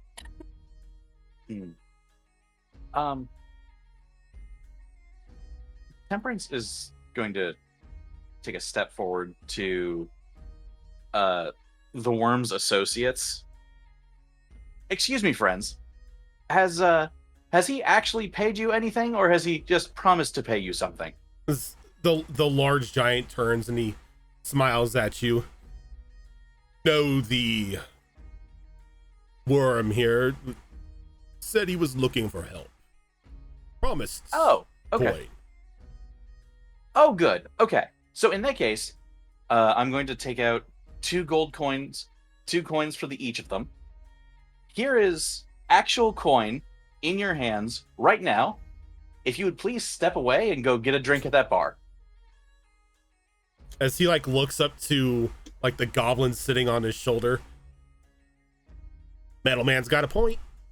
We get gold, we don't got to do anything. You're technically not employed yet.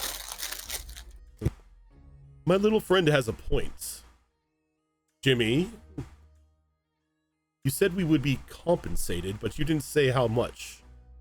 Can you beat 2 gold coins? And Jimmy just shoots daggers at Temperance. I'm going to get real close to Jimmy the Worm so that only he can hear me. Now you listen up, little man. You go to get close, and just almost uncharacteristically, unnaturally, he sort of slinks away from you. The way that he moves, he should not be able to move like that. That's his spine should stop him. As he just slips and he's now hiding directly behind the giant. He's like, fuck it. Keep them away from me. Especially that one. And that one as he points to Temperance, Cinta, and Rana. He's like, get them out of here. I'll pay you whatever you want. Cornelius, we might need some help. And he looks down. Then he kind of looks back over to you, Temperance. He's like, what about it, Metal Man? You got anything to beat that offer? Anything we want's a big. Can I speak up? And I say, wait a minute. Jimmy the Worm? Jimmy the Worm? That's not right? my name. I am not No. the worm. I heard. That is so disrespectful. Sorry, it's just the name that was given to me, and I'm talking to the big giant guy and the goblin. Like, I don't want to like stir the pot or anything, but I've got a friend of a friend and another friend of a friend of a brother who are still expecting money from Jimmy the Worm to this day. So that doesn't really cut a very fine figure, if you ask me. But take a risk, I guess. Maybe you'll be the exception. To be fair, gentlemen, I have actually given you coins so far. Mhm. He is only giving you his word, which isn't worth the paper it's written on. You know Could what? I make like a presence check and add active imagination to that? To try to convince him? Actually, you know what? Yes, you can. You can go ahead and give me a presence roll, take a stress, and Ooh, I use should like that. yeah, take a stress to use active imagination to spin a tail Add- here.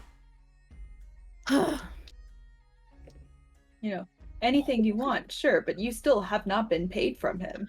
I got a 19 with fear. 19 with fear. Yeah, I rolled a 12 and a 5.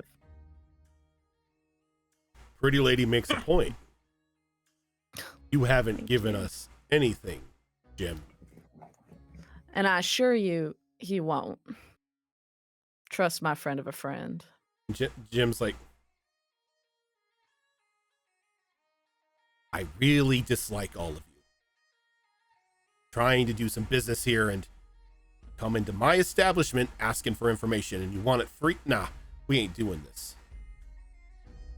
He like reaches into his coat and he pulls out like a very large sack of coin and he hands it to the giant. Hey, A down payment. Escort them out. you know, we actually are here to talk about a possible forgery. Forged items, you know. Who's to say that gold is real? And if I have to roll, I would like to add either con artist or habitual liar. As the giant, the giant not being a fool, opens it up, pulls out a coin, hands it to the goblin. She takes like a very hefty bite out of it. It's real. He clinks the coin back down into the bag and he cinches it up. Man paid for his services. You can't. We're mercenaries. We got a presence of ourselves to hold up to. So, friends, I'm gonna have to ask you to leave the establishment, unless this is gonna get a little ugly.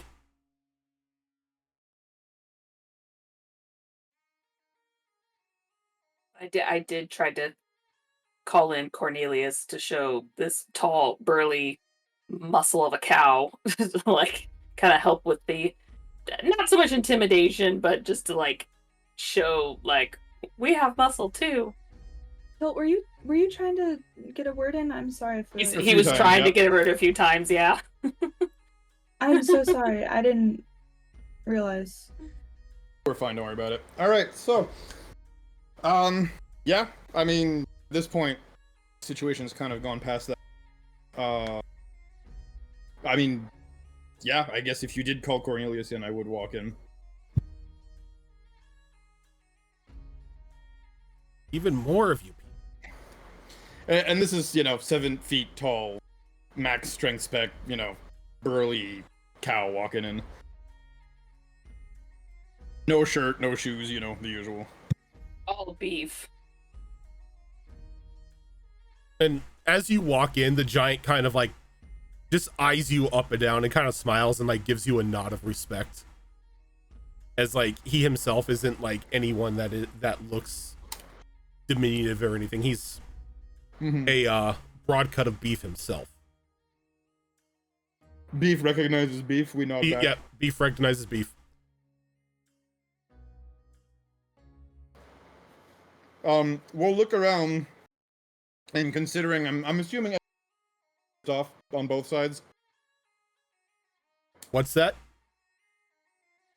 I'm assuming everybody looks kind of pissed off on both sides. Not really pissed off. Like the Jimmy looks annoyed. And I don't know how the rest of you look. Nervous as hell. So I standard did my mauve? best. My face doesn't emote. True. I have no emotions. That's why we love, Love you. it. And Get inside. He's like, okay, I need to ask all of you to, kindly leave again. I don't want to come to blows, but I got a job to do here now. And why must we leave? Because the gentleman here, the owner of this establishment, wishes you gone.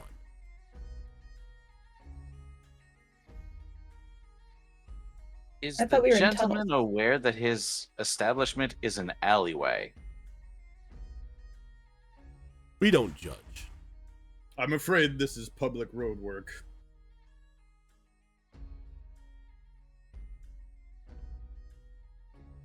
What are And you, I'm the law? afraid.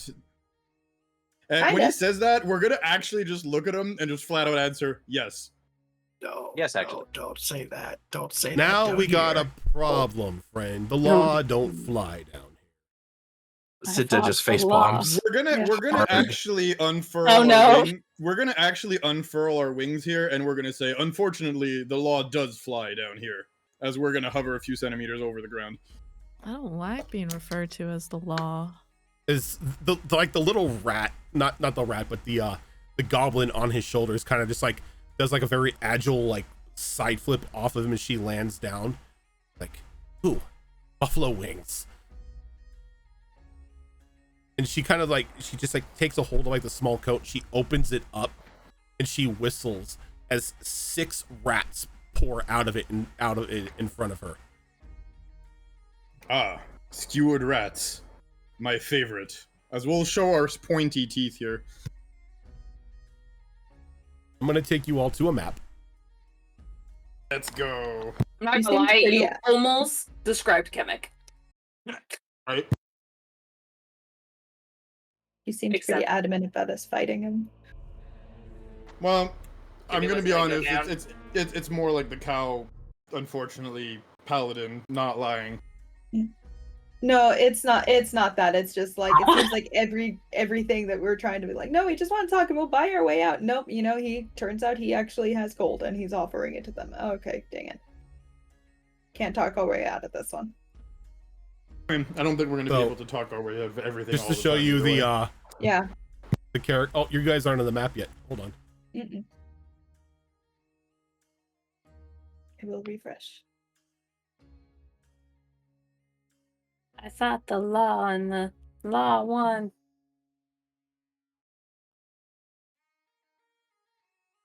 So is Jimmy a human? Yes. So this is the goblin. That is a sexy giant. What the hell? Yep. Oh my! This is the giant. Oh my! Really? Oh, Dang it! I'm How that dare you. wall. And that Ooh. there is Jimmy. Looks like a Thank- Jimmy. If we just flirt with the giant, can we get out of this? Kidding. I mean, Is there a Miss Quay Quay? I mean, I am. For no reason. so I am kind of a tree frog. God damn it. You're gonna climb that tree? Jesus Christ. Jesus. So I think I'm gonna kick things off. And I'm gonna take a fear. I'm gonna Wait, what spend a is... fear to activate or put the spotlight on the giant, as he's just going to move here.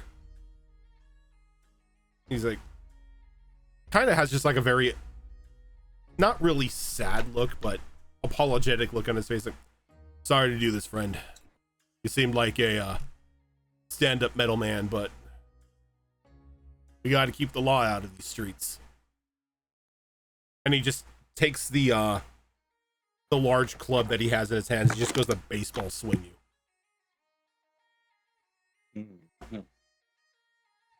That is going to be a 16 to hit you. Oh yeah, that hits. Get my paper here.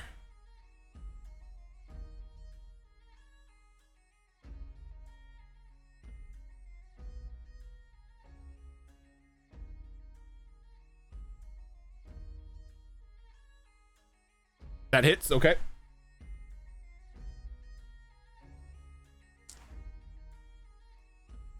All right, that's going to be 6 points of damage,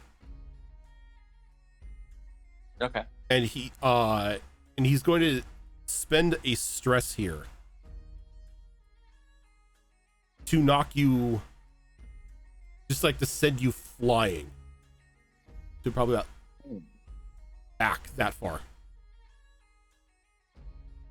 And as you do, he just goes right back and puts himself between you and Jimmy.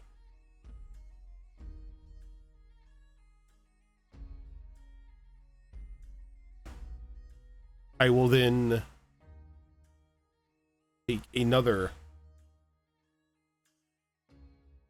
I will spend another fear here to activate the goblin, who points to Cinta and whistles. And as she does, all of like the rats seemingly like stand at attention and rush over at her. The rats. And sort I of didn't know what the fuck they were. just like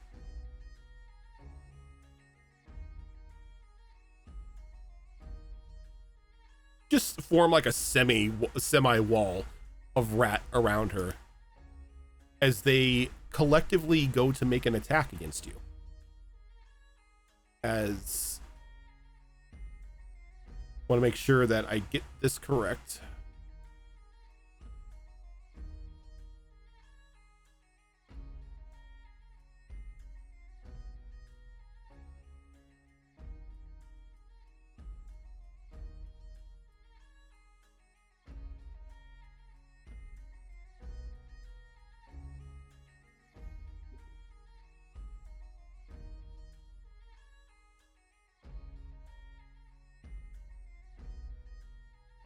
I don't know about anyone else, but I do not have control over my tokens.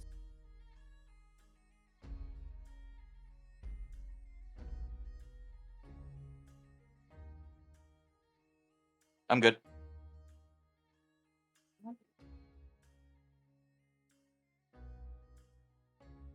This is awkward. You don't have control of Moth? Of either of my tokens. What the? Neither do I. Gustav or Mauve, yeah. Give me a sec.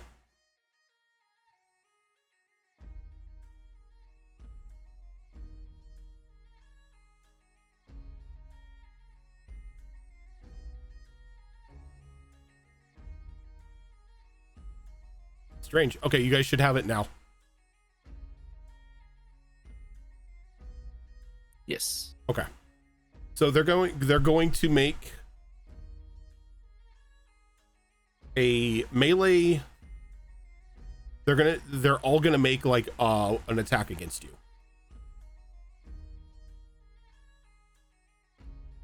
I don't think a 1 is gonna hit. As I they sure all hope not. as they all sort of like lash out, but they all just bite into like your boots, but not hard enough to actually pierce the leather. You can kind of hear like audible growling coming from them as well, as they're just sort of just focused on you at the moment. As that happens, the goblin is gonna screech and it's gonna run at our little frog here, at Rana. Brandishing a dagger, she just runs at her and just does like a downward like stabbing motion at Rana.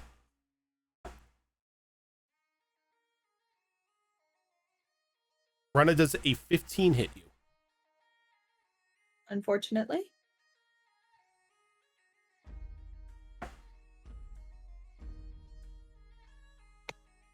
That's going to be 7 on the damage.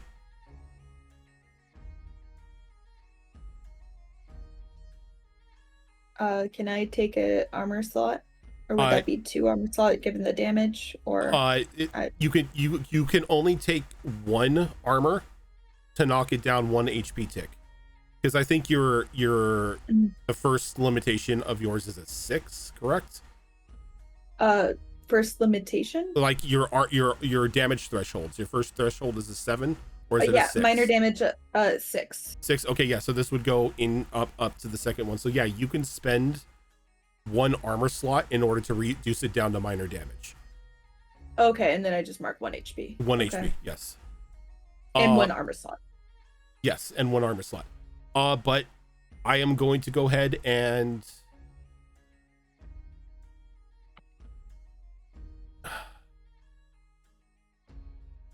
I think Jimmy's confident where he's at right now, so he's just going to stay where he's at, and I'm going to pass the spotlight to you guys. Okay. I think I'm going to go first. Yep. And then, if that's cool, and I'm going to do a rally. So I rally the party, give myself and each of my allies a rally die at level 1. Your rally die is a d6. PC can spend their rally die to roll it, and adding the result to their action roll, reaction roll, damage roll, or clear a number of stress equal to the results at the end of each session. Clear all unspent rally dice. Just want to do that. And I think the way that I rally everyone is I point right at Jimmy and I say, you give earthworms a bad name because they improve soil structure, drainage, and aerations by creating tunnels and breaking down organic matter in the soil. And then That's think mean. Yeah. Damn. I don't care. I wouldn't cast no vicious mockery. Man, I don't care about you. And then before I pass it along, I would also like to, man, there's so many fucking tabs. I would like to also, if I'm able to, do a oh fuck. Can you remind me what close range is? I fucking forgot. Close range is, let me see, square wise, if you guys were measuring. I don't have any squares on like I don't have any grids or anything, so it's hard to see. Close range is basically 30 feet. I do have the distances pinned in our DM group, Okay. if anyone needs them for reference. I think I might have to measure that real quick. Damn. I'd like to maybe... Oh, okay. I'd like to move forward so that I'm within close range of Jimmy, if that's possible. Of Jimmy John? Yeah, Earthworm Jim. All right, so close range. All right, so that's like the farthest you can move. Okay, I think I'm just gonna be right next to Temp. Technically you are like right on the edge of it. Like, okay, like I'll no, do that. if you go back down one where you were at, Okay. that would technically, yeah, that would be 30 Alright. feet. So I'm gonna look right at Jimmy, and I'm going to sing an epic song, make him vulnerable. Oh god. If that's cool. Yeah. Do you have to roll or spend anything for this? No, I do not. At least it doesn't say I have to.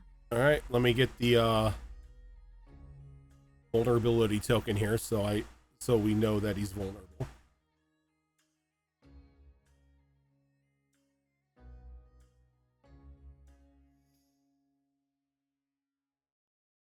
And I pull right up to Temperance, like, "Hi, friend." How are you doing, friend? You know, same day, different bucket.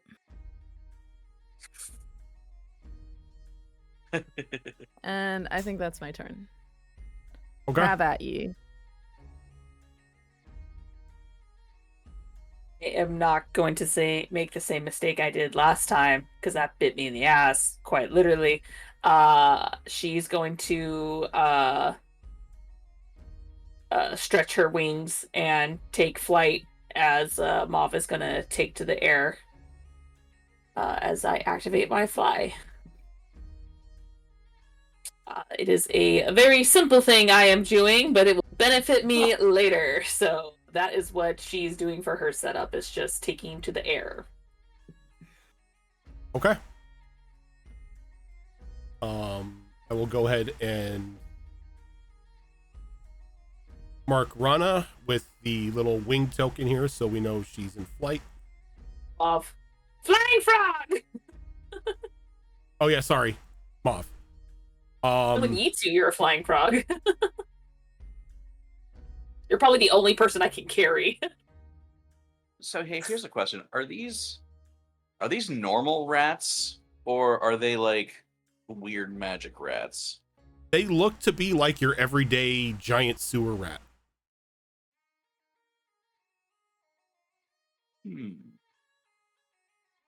Okay.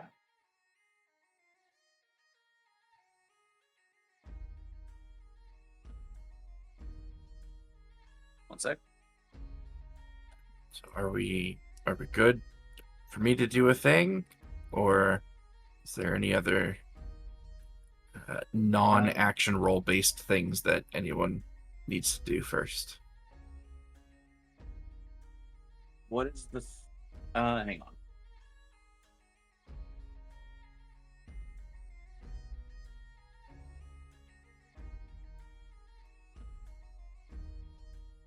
I have an idea that may not work, but would be really funny if it does. If it's what you just typed in, do it. It's worth trying. Okay. I feel like that is an action, though. It might be. It might be. It might be. What do It you would think? still be fun. Well, actually, wait.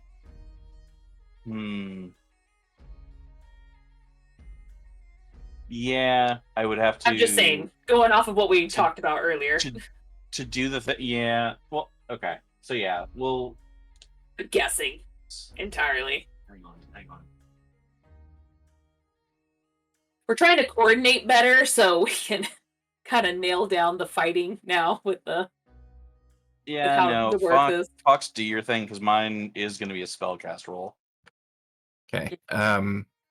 So I'm gonna first just step over the rats because they're just rats. And I'll look over at Jimmy and just kind of call out to him, "I don't have time for your shit, Jim."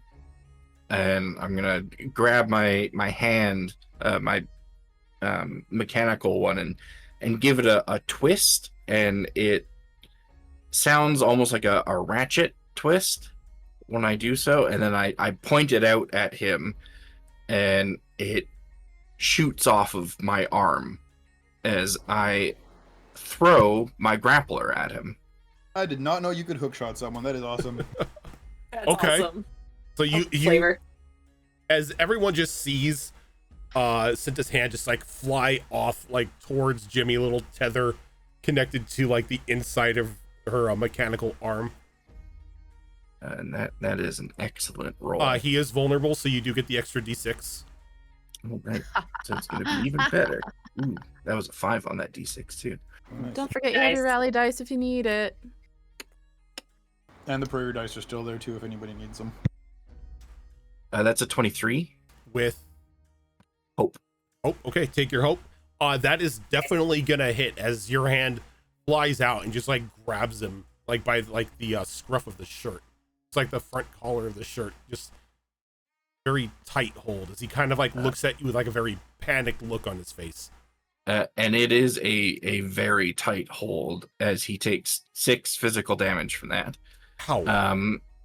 And then I immediately pull him towards me within melee range. Because on a successful attack with the grappler, you can pull the target into melee range. All right, and like the hand shoots out and he grasps a hold of his shirt. He's like, now, champ, don't, oh shit! And as he just goes flying through the air, it's like he's just Hit his pulled ass. face to face with you, Ab-boned. and like as Good old- you get like as he gets within melee range of you, this guy just reeks. He what? He reeks. Freaks. Oh, It smells reeks. bad. Ew, what's with all smelly men in here? We're in the undershore. Ugh. No one showers down here. I'm holding him I do. tightly despite his odor. And if anyone else wants to do anything, feel free. Oh, go ahead if you want to go first. I'm actually going to jump in here. Can I attack the goblin? I'm going to I'm going to take a fear to activate here, and I'm going to activate Jimmy. I'm going to spend another fear to get rid of the vulnerable condition. As Champ, come on, you all right, we got to get violent. And like he kind of smirks at you with just like his yellow teeth as he inhales and just snorts as he just spits just like this very like toxic green looking residue at you. Ew. He's the worst. That's gonna be a 16. That'll hit. Gross. It's only 3 points of damage, but you are also poisoned. Being poisoned fucking sucks in Daggerheart.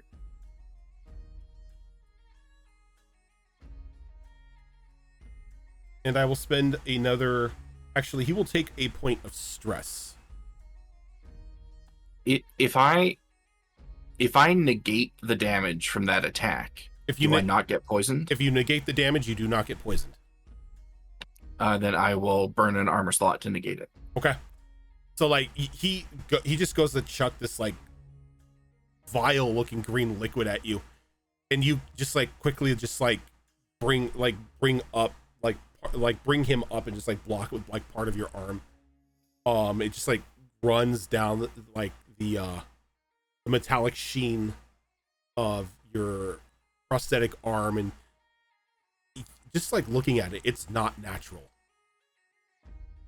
And I'm going to spend a stress as he's going to try to use a ability of his to try to get out of your grasp. As he crazy. Activates Slippery as the Dickens. Ha!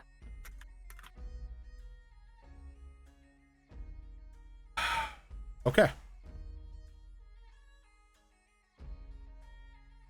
How much fear do you have now? 10? 1, 2, 3, 4, 5, 6. I have 7 fear remaining. Yep. Oh, okay. As he spends this stress. Cinta, can I get a strength roll for me?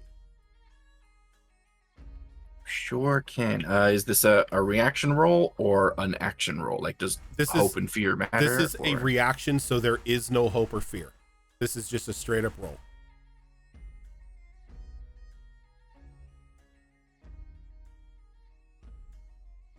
Uh, 14. 14.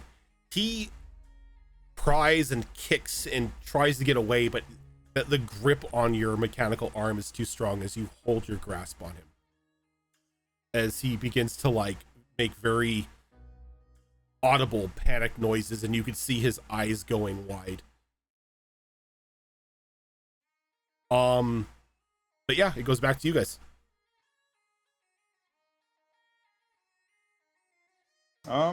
Yeah, I might just move up at this point. If that's okay. Where are you moving?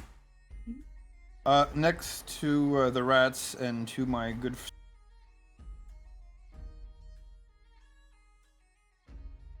The rats So and who? I'd say about here, if that's all. Okay. Okay. 30 feet up there, yeah.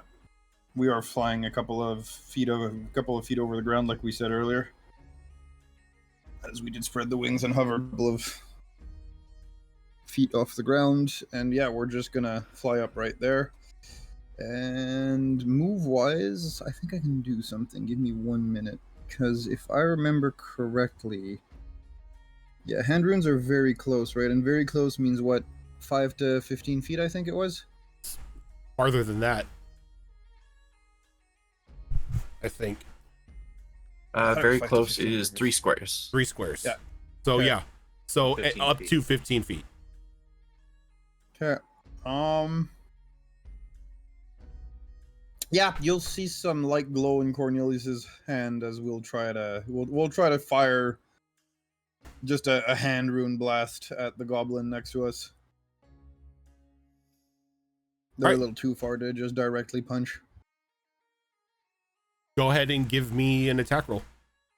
Yes, let me do that for you real quick. There we go. There we go. Can I roll it? Okay, there we go. This would have normally been an 18 with fear, but I'm gonna take 2 stress and use fearless to change that into hope. Okay.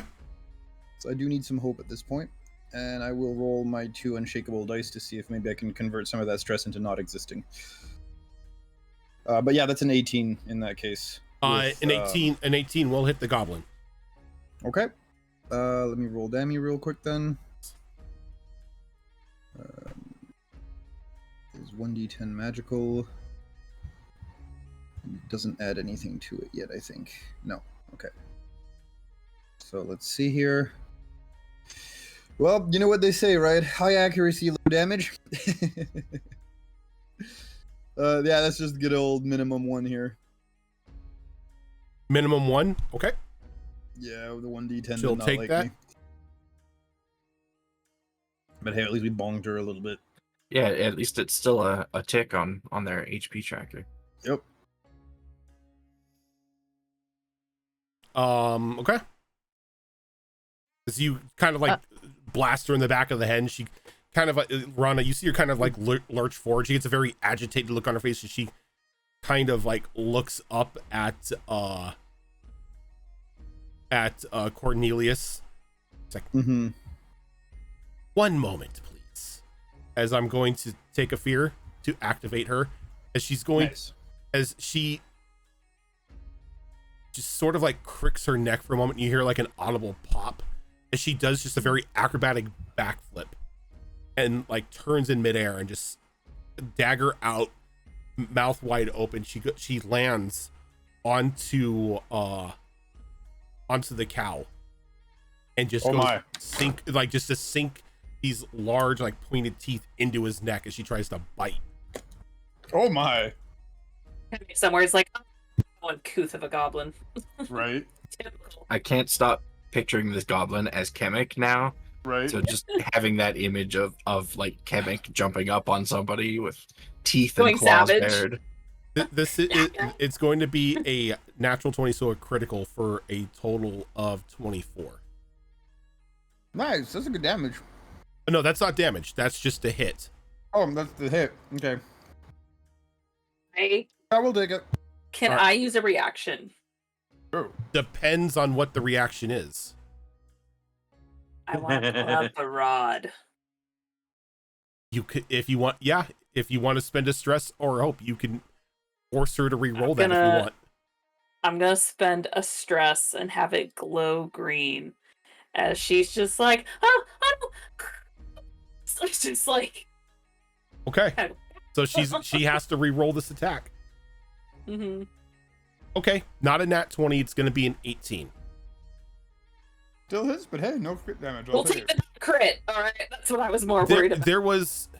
There's this just image that like plays in your mind as you just like instinctively just grasp for the rod, as she like you see an image of her landing on like on his back and just like digging her teeth right into like the muscle on his neck and just ripping.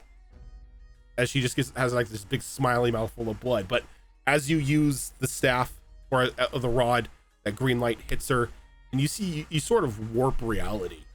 As she still lands on him, she still bites him, but it's not as severe. You are only going to take 10 points of damage here.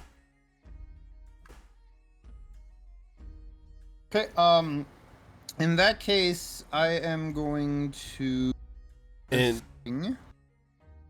Sorry. You're gonna what? I will do a thing. Give me 1 sec here. New character. Who? System who dis.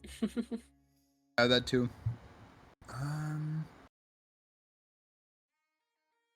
Okay. Sorry, you were gonna say? What are you doing? Not sure I'm gonna do it yet. Sorry. Okay, you were so saying. so if you're not sure you're gonna do something as a reaction to this, you're going to have to take the damage.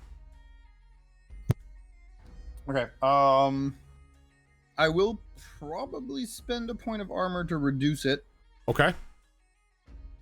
As far as the threshold works, 10 is the threshold between minor and major for me. Does that mean it's in major, or does that mean it's in minor? It's in minor. It beats it.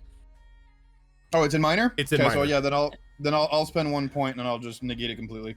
Okay. And as you spend this armor to negate it, she's going to spend a stress, and she's going to activate feeding my babies. And as she is on top of you, she whistles. And as she whistles, the rats sort of all like form a pillar and begin climbing up you and helping each other up. There's like this strange like acrobatic style thing, and they clasp onto Cornelius as well, as they all instinctively attack. Huh? Gross. Not 28 days later. This is some World War Z. I kind do of a like this reaction. goblin. This is gonna be 16 to hit. Still hitting. Okay. Because these are minions, it's only gonna do 6 points of damage. All right, well, can I? It's a second attack, correct? What's that? It's considered a separate attack, correct? This is not an attack from them per se. This is an ability that she has. So she's using ability, so it would still be technically from her. No, what I mean by that is it added on to the previous 10 damage, or is it considered a separate source of damage? This is a separate source of damage, so it's still only minor to you. Would that mean I could spend a second point of armor? You cannot. Ah, okay, that's what I wanted to know. Okay, so we'll take the 1 point of damage then. But yeah, it's gonna go back to you guys. Can I hop in here real quick? I'd like to see how this all looks like something out of a nightmare with the rats and shit. And so I'm just going to sing a heartbreaking song like, I don't be here. This is my nightmare. I'll go home. And everybody within close range of me gains a hope. Let's see. How close is that? You said 30 Close feet. range. 30 feet. So it's close range. close range. So it's Rana, Temperance, and Cornelius that will get Wait it. a second. When I was doing that thing with Jimmy earlier, I measured and it went like right up to him, and then she should get it too, Mauve, right? Yeah, you know what? I'll say that works. Just because this map that I have is a little wonky in its grids. its grid placement. I had to set you guys a little weird. So yeah, for this map, I'll go ahead and say that Mauve will get it as well. Okay, because we had this problem last time. I'm like, I don't want to deal with that. So everybody should get a hope. I get one too, right? Does it say that you get it? It says, oh yeah, it says you and all your allies within close range gain a hope. Yes. Yay! How nice is that? All right. Rana, you haven't really done anything yet. Is there something you want to do? Yeah. Yeah, I was gonna stab her, but she kind of got, distracted. She climbed the So, wall. so I would like to try, and I don't know if I need to get like closer to do this. I would like to try to use my tongue to wrap around her and pull her off. Technically, you don't have to because your tongue goes quite a distance. It should say how long your tongue reaches. I think it's very close. It's close range, so it's close range. So Okay, it's it's 30 close range. feet. Yeah, so That's actually kind of far. from where you're at, you can just like unleash that freakishly long frog tongue out to try to grapple her off of Cornelius. So, okay, Marcus stress and use. What that tongue do? God damn it. Oh my God. So I need a Marcus stress, and I don't know what I need to roll. It's an attack. So you roll your 2d12s, your fear and your hope die, and you add them together. Once more, don't forget you have a d6 Oh, if yeah. you want it. You have a d6 bardic inspiration dice as well.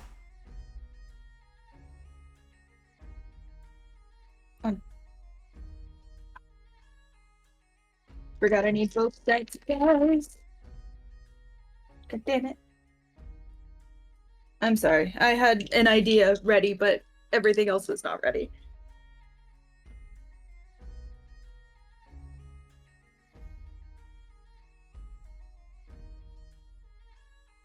So 2d12, that's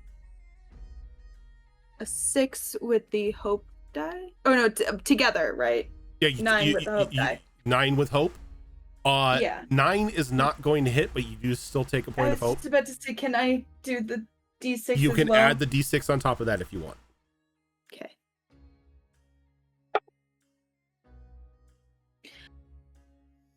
Turn the 9 into an 11. 11's still not going to hit. You still gain a hope. You're muted. What's her difficulty? You don't know. It's like armor class. Yeah, okay. Though looking at her, she's got what looks to be like cracked leather armor on. It looks like very hand-me-down-ish. Okay, I was considering using Bard Hope. Spend 3 hope to temporarily distract a target within close range, giving them a -2 penalty to their difficulty to maybe make it easier for Rana. But I don't know. You can if you want. But I don't even know if it would work, so I'd rather not. Okay. So you like lash your tongue out at her, and she kind of like looks back at you and does just like braces herself on Cornelius for a moment and just like leaps it's my microphone, leaps up into the air and does like a little another like tucked backflip before landing on him as your tongue sort of just like slaps Cornelius in the back. He doesn't take any damage. Sorry, I'm fine. you weren't my target. She just keeps freaking moving. Do not worry. Mauve, Temperance, you guys haven't really had a go yet It's not here. our turn anymore. Oh, that's right. You missed. Thank you for that. I completely forgot. New Yeah. game, who dis? Oh,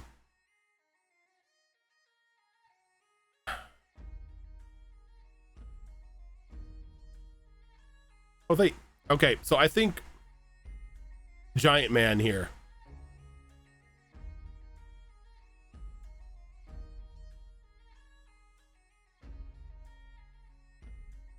Come around to this side.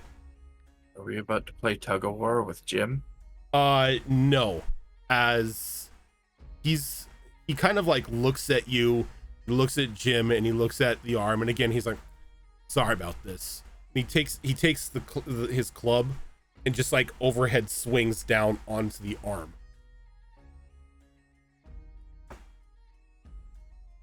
It's going to be a 17 to hit. That'll hit.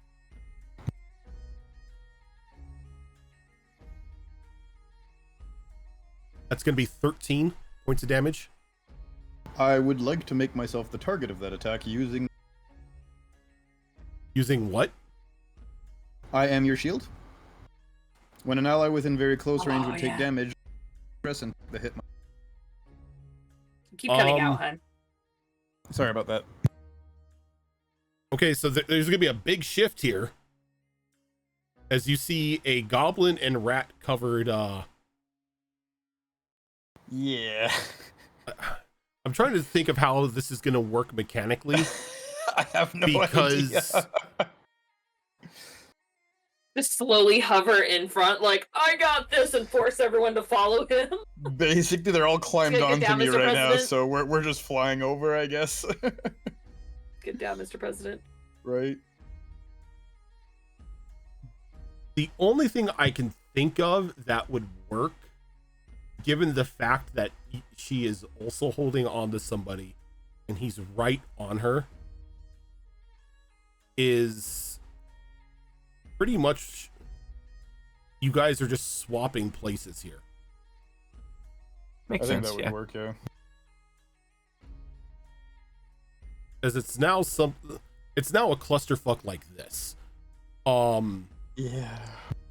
Okay, so that's gonna be 13 points to you then, Cornelius. Yeah, I will spend 2 armor slots to negate completely. Can you spend 2 armor slots? Yes, this I Am Your Shield allows me to, when I take damage from this attack, you can mark any number of armor slots. Okay, I wanted to make sure about that. Yep, no, I double checked. And his club clangs into you. It's like, man, you gotta get in the way of everything. And yeah, when he says that, Cornelius just kind of takes the hit and just shakes his head and goes, mm-mm.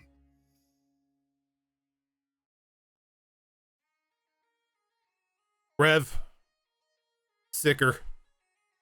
And just a little grin on the goblin's face as I'm gonna take a fear to activate her. As she's gonna leap off of Cornelius and go flying right at Cinta.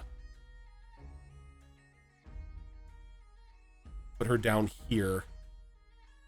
Everybody's just clusterfucked on one another. Cinta, that's gonna be another nat 20 for 24. That'll hit.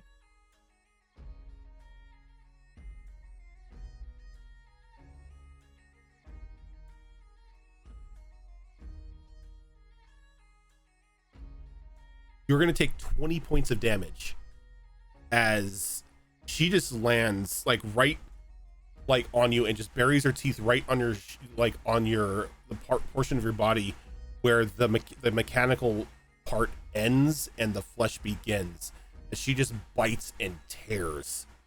So I'm actually going to use my get back up ability to burn a stress, because that was severe damage. I can mark it down 1 threshold, and then I'm also going to burn an armor slot to mark it down 1 more, down to minor.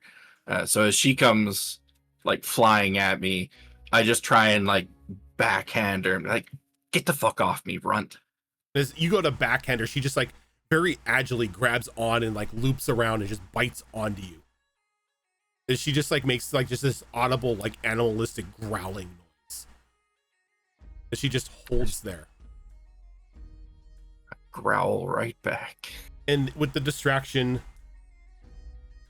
Jimmy is going to I'm going to spend another fear to activate Jimmy. He's going to take another stress. And because you are currently distracted, he's going to slip out of the grasp of your hand, of your grappler. And he's going to start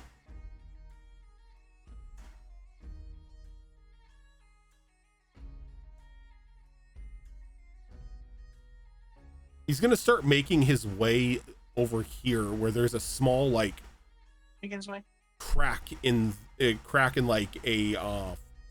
the floorboard or the foundation, to where just a hole that he can climb into. Though because this is he's moving farther than close range to get here, he's got to. So actually, as he starts stumbling to try to move away, I'll just kind of bark at him, "Not happening, worm," and use my attack of opportunity ability to make a reaction roll to try to stop him. Okay.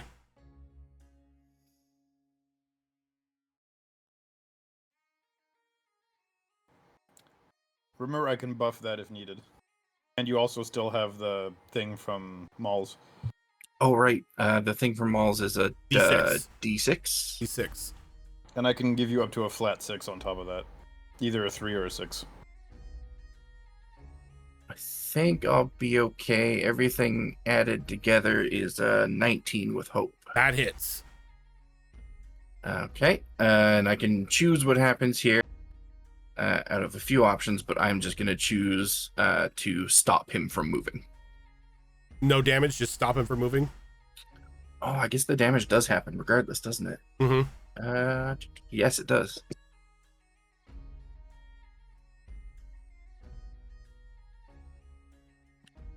So that is going to be 13 points of physical damage. As he turns the run, you just like reach out and maybe just a little too roughly hit him in the back of the head enough to where it sends him spiraling forward, and he smacks his forehead onto the cobblestone underneath, and he's just laying there unconscious.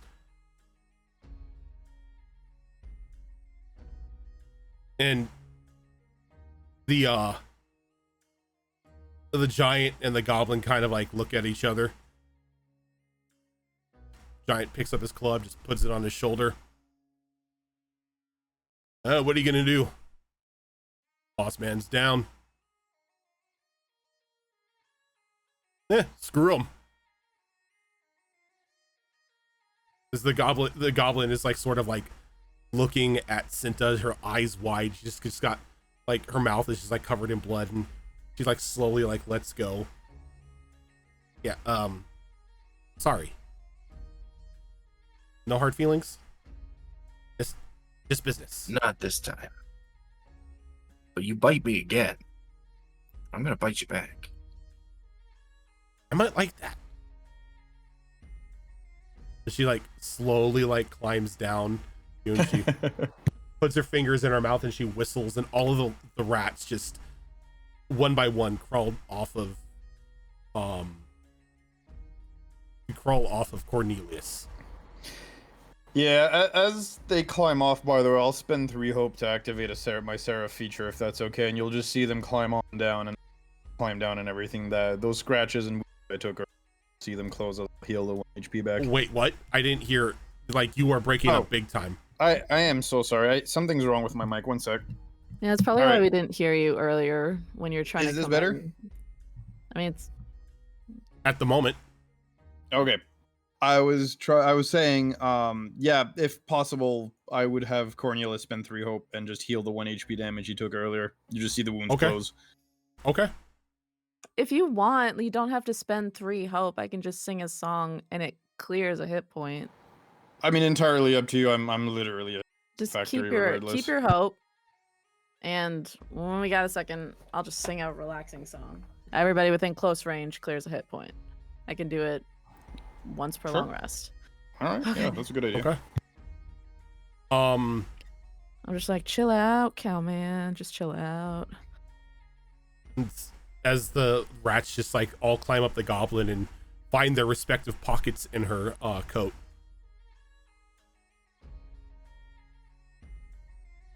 She just like slowly, like sort of like slinks away and crawls back up the giant up onto his shoulder, and she's just like sitting there perched again. So, you guys gonna kill him? No. No. Well, No. maybe. We only ever wanted information. Didn't have to even get to this point. Look, Sorry. wait. I shouldn't speak to you so rudely. You don't know any better. She kind of just like shrugs her shoulders. Look, we got paid, but he's useless. We need real money. Hey, you guys know anyone hiring? I mean, I'm really good with rats. He's really good at hitting guys. Well, if you're good at fighting, why aren't you in the pits? They won't let me use my. She opens up the coats to the rats. Says they're not they're not actual weapons. You're going to the wrong pits. Hey, what are you talking? There's only one pit. That's what they want you to think. He must be new. Kind of like looks over the giant. Boss, you didn't say anything about anything like any other pits we couldn't go to. Giant shakes his shoulders like, look, those other places, they don't really put people's safety into concern. I'm not talking about the fighter's safety. I'm like, none of the stands are up to code or anything. We don't need people betting on us and the whole establishment coming down. That's, you know, it's not kosher. Look, I know you two are just doing your job, and you backed the wrong horse, backed the wrong worm.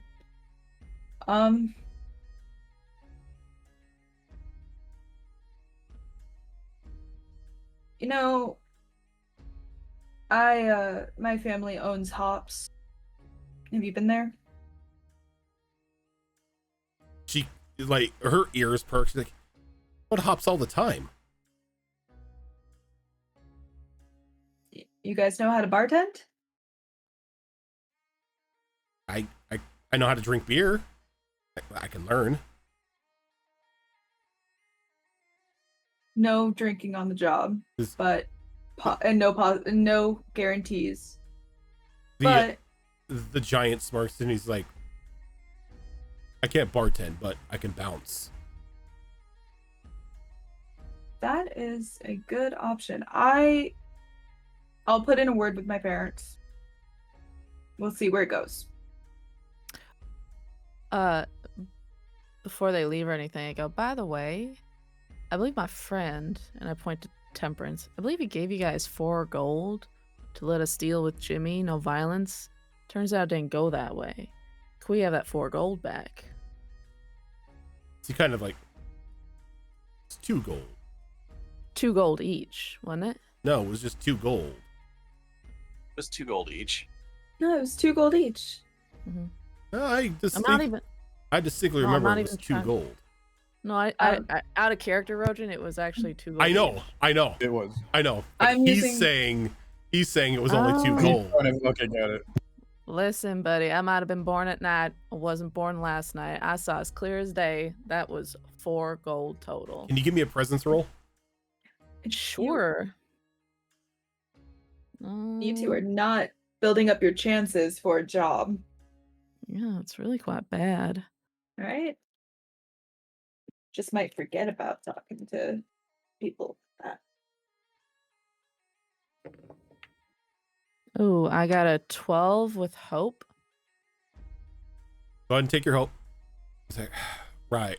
And he takes the 2 coins and she hands him the 2 coins and he hands them back to Temperance. Look, we're just trying to get by. Well, like my friend said, go check out hops. See where that takes you. We don't gotta give the worm back his money, do we? No. No, fuck No. that guy. Temperance says this as he's like bending down to grab the worm by his ankle and starts dragging him down the alleyway. Temperance, be careful. We still gotta ask him questions. We can't have brain damage. Yeah, it's fine. There's not a lot there to damage. Please do not kill off the worm's last brain cell. No, that was done when he got cold cocked in the back of the head and then decided to kiss the pavement. I mean, God, it's the bottle all over again. it's the bottle all over again. But he's like, yep, well, whatever you do to him, we'll leave. We won't be witnesses. There's one other thing. This shit that you heard about us working with the law, you didn't hear that. What law? No. I don't see no law down here. Exactly. I don't even know the law. Jaywalking? Dunno. He's like, yeah, jaywalking. You know, that's a big crime. He just like slowly just starts walking back down the alley. Rev sitting on his shoulder, just like hunched down. As the 2 of them leave, Temperance, you hear a groan coming from Jimmy.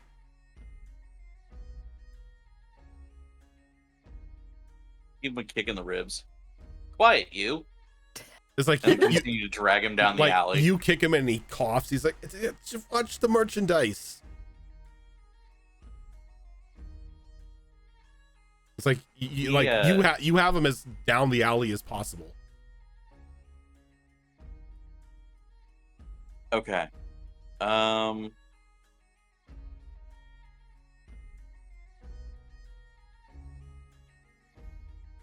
How okay, so I drag him down the alley. I'm a fair distance away from everybody else, right? Unless anybody else followed, yeah. I mean, I would probably follow, but unless you hint don't want me to. Yeah, unless you hint. Everybody, I gotta kiss this guy. No, Don't come around the corner. no, You know what I mean? No, I'd appreciate it. I'd appreciate it. So he kneels down and he grabs this guy by the collar and just pulls him close. He's like, "All right, listen here, you little shit. You're gonna tell me everything you know about forged mana crystals running in and out of this dump, and you're gonna give me that information, or my friends back here are not gonna let you walk out of here alive. Got it?" Go ahead and give me a presence roll with advantage, which is an additional d6. Okay. Ooh, don't forget you also have a d6 for me. Oh, I I'm don't using think it. Oh yeah. So get plus so 2d6. Get his ass. That's 31 with fear. Fucking. Okay, well, I get the fear. You're definitely afraid. It's fine. You used a lot of them. I am up. I will let you all know that I am currently up to 5 fear.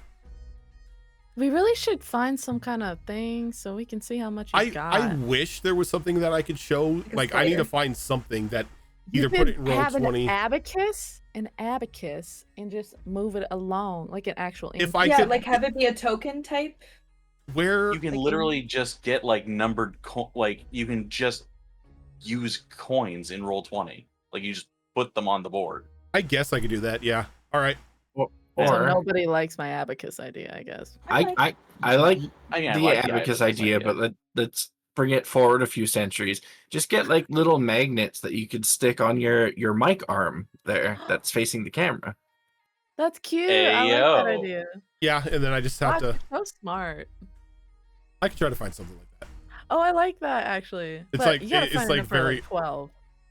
Yeah, you can get like I a can- sheet of I can get 12. magnet that you can like cut out because a lot Yeah. of people like do that with their stickers. Just hold. Then they're not going to be strong enough to like cause any sort of feedback. And it was all my idea. You can also put on the tokens. You can put numbers, eh? Yeah. So he with a 31, his eyes go wide. He goes even wider than he actually is, which is impressive. And there is a very audible large wet stain on the front of his pants as you scare the ever-loving hell out of him. He's like, shit, no, look, I know what that crazy robot arm bitch can do to me. I don't need that in my life. Look, fine, I'll tell you everything I need to know, or everything you need to know that I know. Forged mana crystals, you looking for to get something that in mind? I know a warehouse, they got loads of them, like just ready to go, free picking. I can show you the way. You could go in there, get all the forged crystals you want.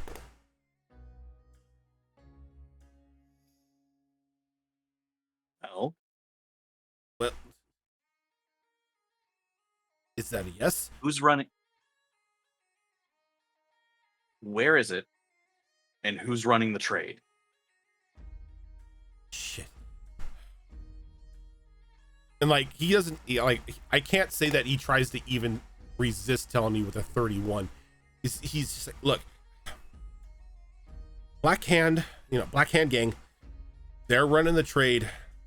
They're the ones bringing in all the smugglings for like these illegitimate fake forgery crystals. They got a dock.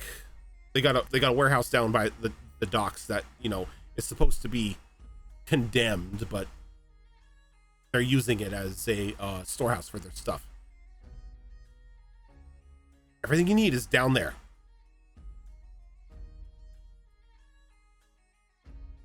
Now, just say you're gonna let me go and not, feed me to Cinta. No, I won't feed you, Cinta. But don't leave town. All right, friend? Where the hell am I gonna go? Look, I'll tell you this too. Security is a little lax down there. Most of the night hand people, they think nobody knows about it. They're a little over confident. They've only got one weird guy looking over the place, but he sort of leaves around like 8 or 9ish at night.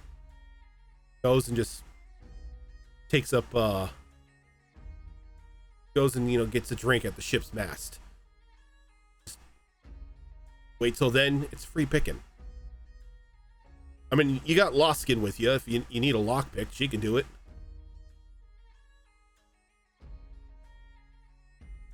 All right. Sounds good. I appreciate the information.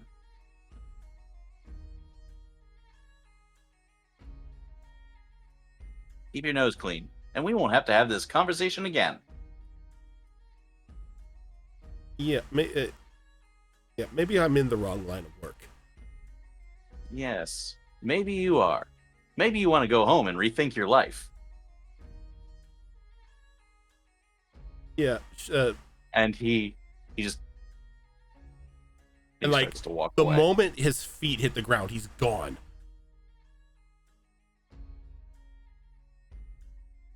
As everybody just sees Temperance walking back out into the open place of the alley.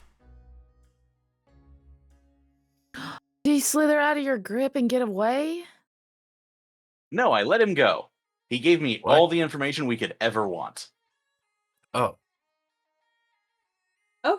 So who else does the forgery with crystals and all that? I just deliver exactly what he told me. Without the pants being part. And Yeah. The location of the warehouse, the fact that they're overconfident and underprepared, the fact that their one night guard goes for a drink every night while he's supposed to be on duty. Gotta wet your whistle. did you say Black Hand? Yes, I did. Would I know of Black You Hand? know of the Black Hand. The Black Hand is another. They're not a crime family, but they are a organization that seems to have their hands in a lot of smuggling operations in Undershore. Pretty much, if you want something smuggled in, you reach out to the Black Hand, and they'll get it into the city for a price. But they're usually the ones to go to if you want anything.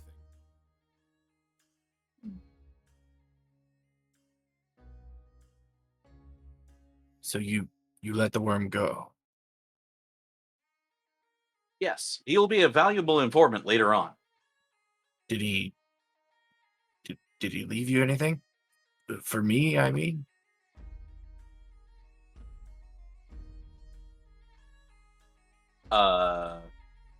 He's very afraid of you. Does that help? Well, he should be. Especially if he didn't leave you anything. I was gonna say, does he owe you money? Not money.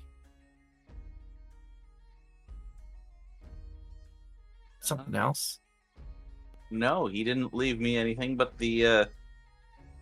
frankly, a lot more information than I was expecting to get out of him. That happens. Scare him enough and he'll spill everything. He wet his Temperance pants. isn't scary. Apparently I am.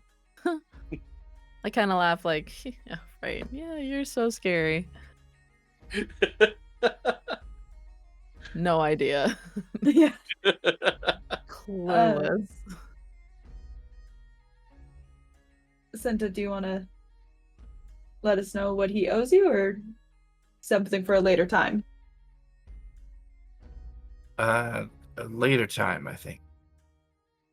I can get it myself. It's fine. It's fine. Cinta, you do notice that where he was originally standing when you guys came in, there are there are one or two boxes that have in very bad writing, very bad spelling, Jimmy's Emporium. So after I very unconvincingly tell the group everything's fine, I run over those boxes and start digging through them. Okay. That girl's about as subtle as a gun. What are you looking for? Anything bright yellow in a vial. Go ahead and Urine sample. Well, I mean, he just gave us a urine sample over there. Hey, give me an hold up my instinct roll. leg. Let's do an instinct roll here.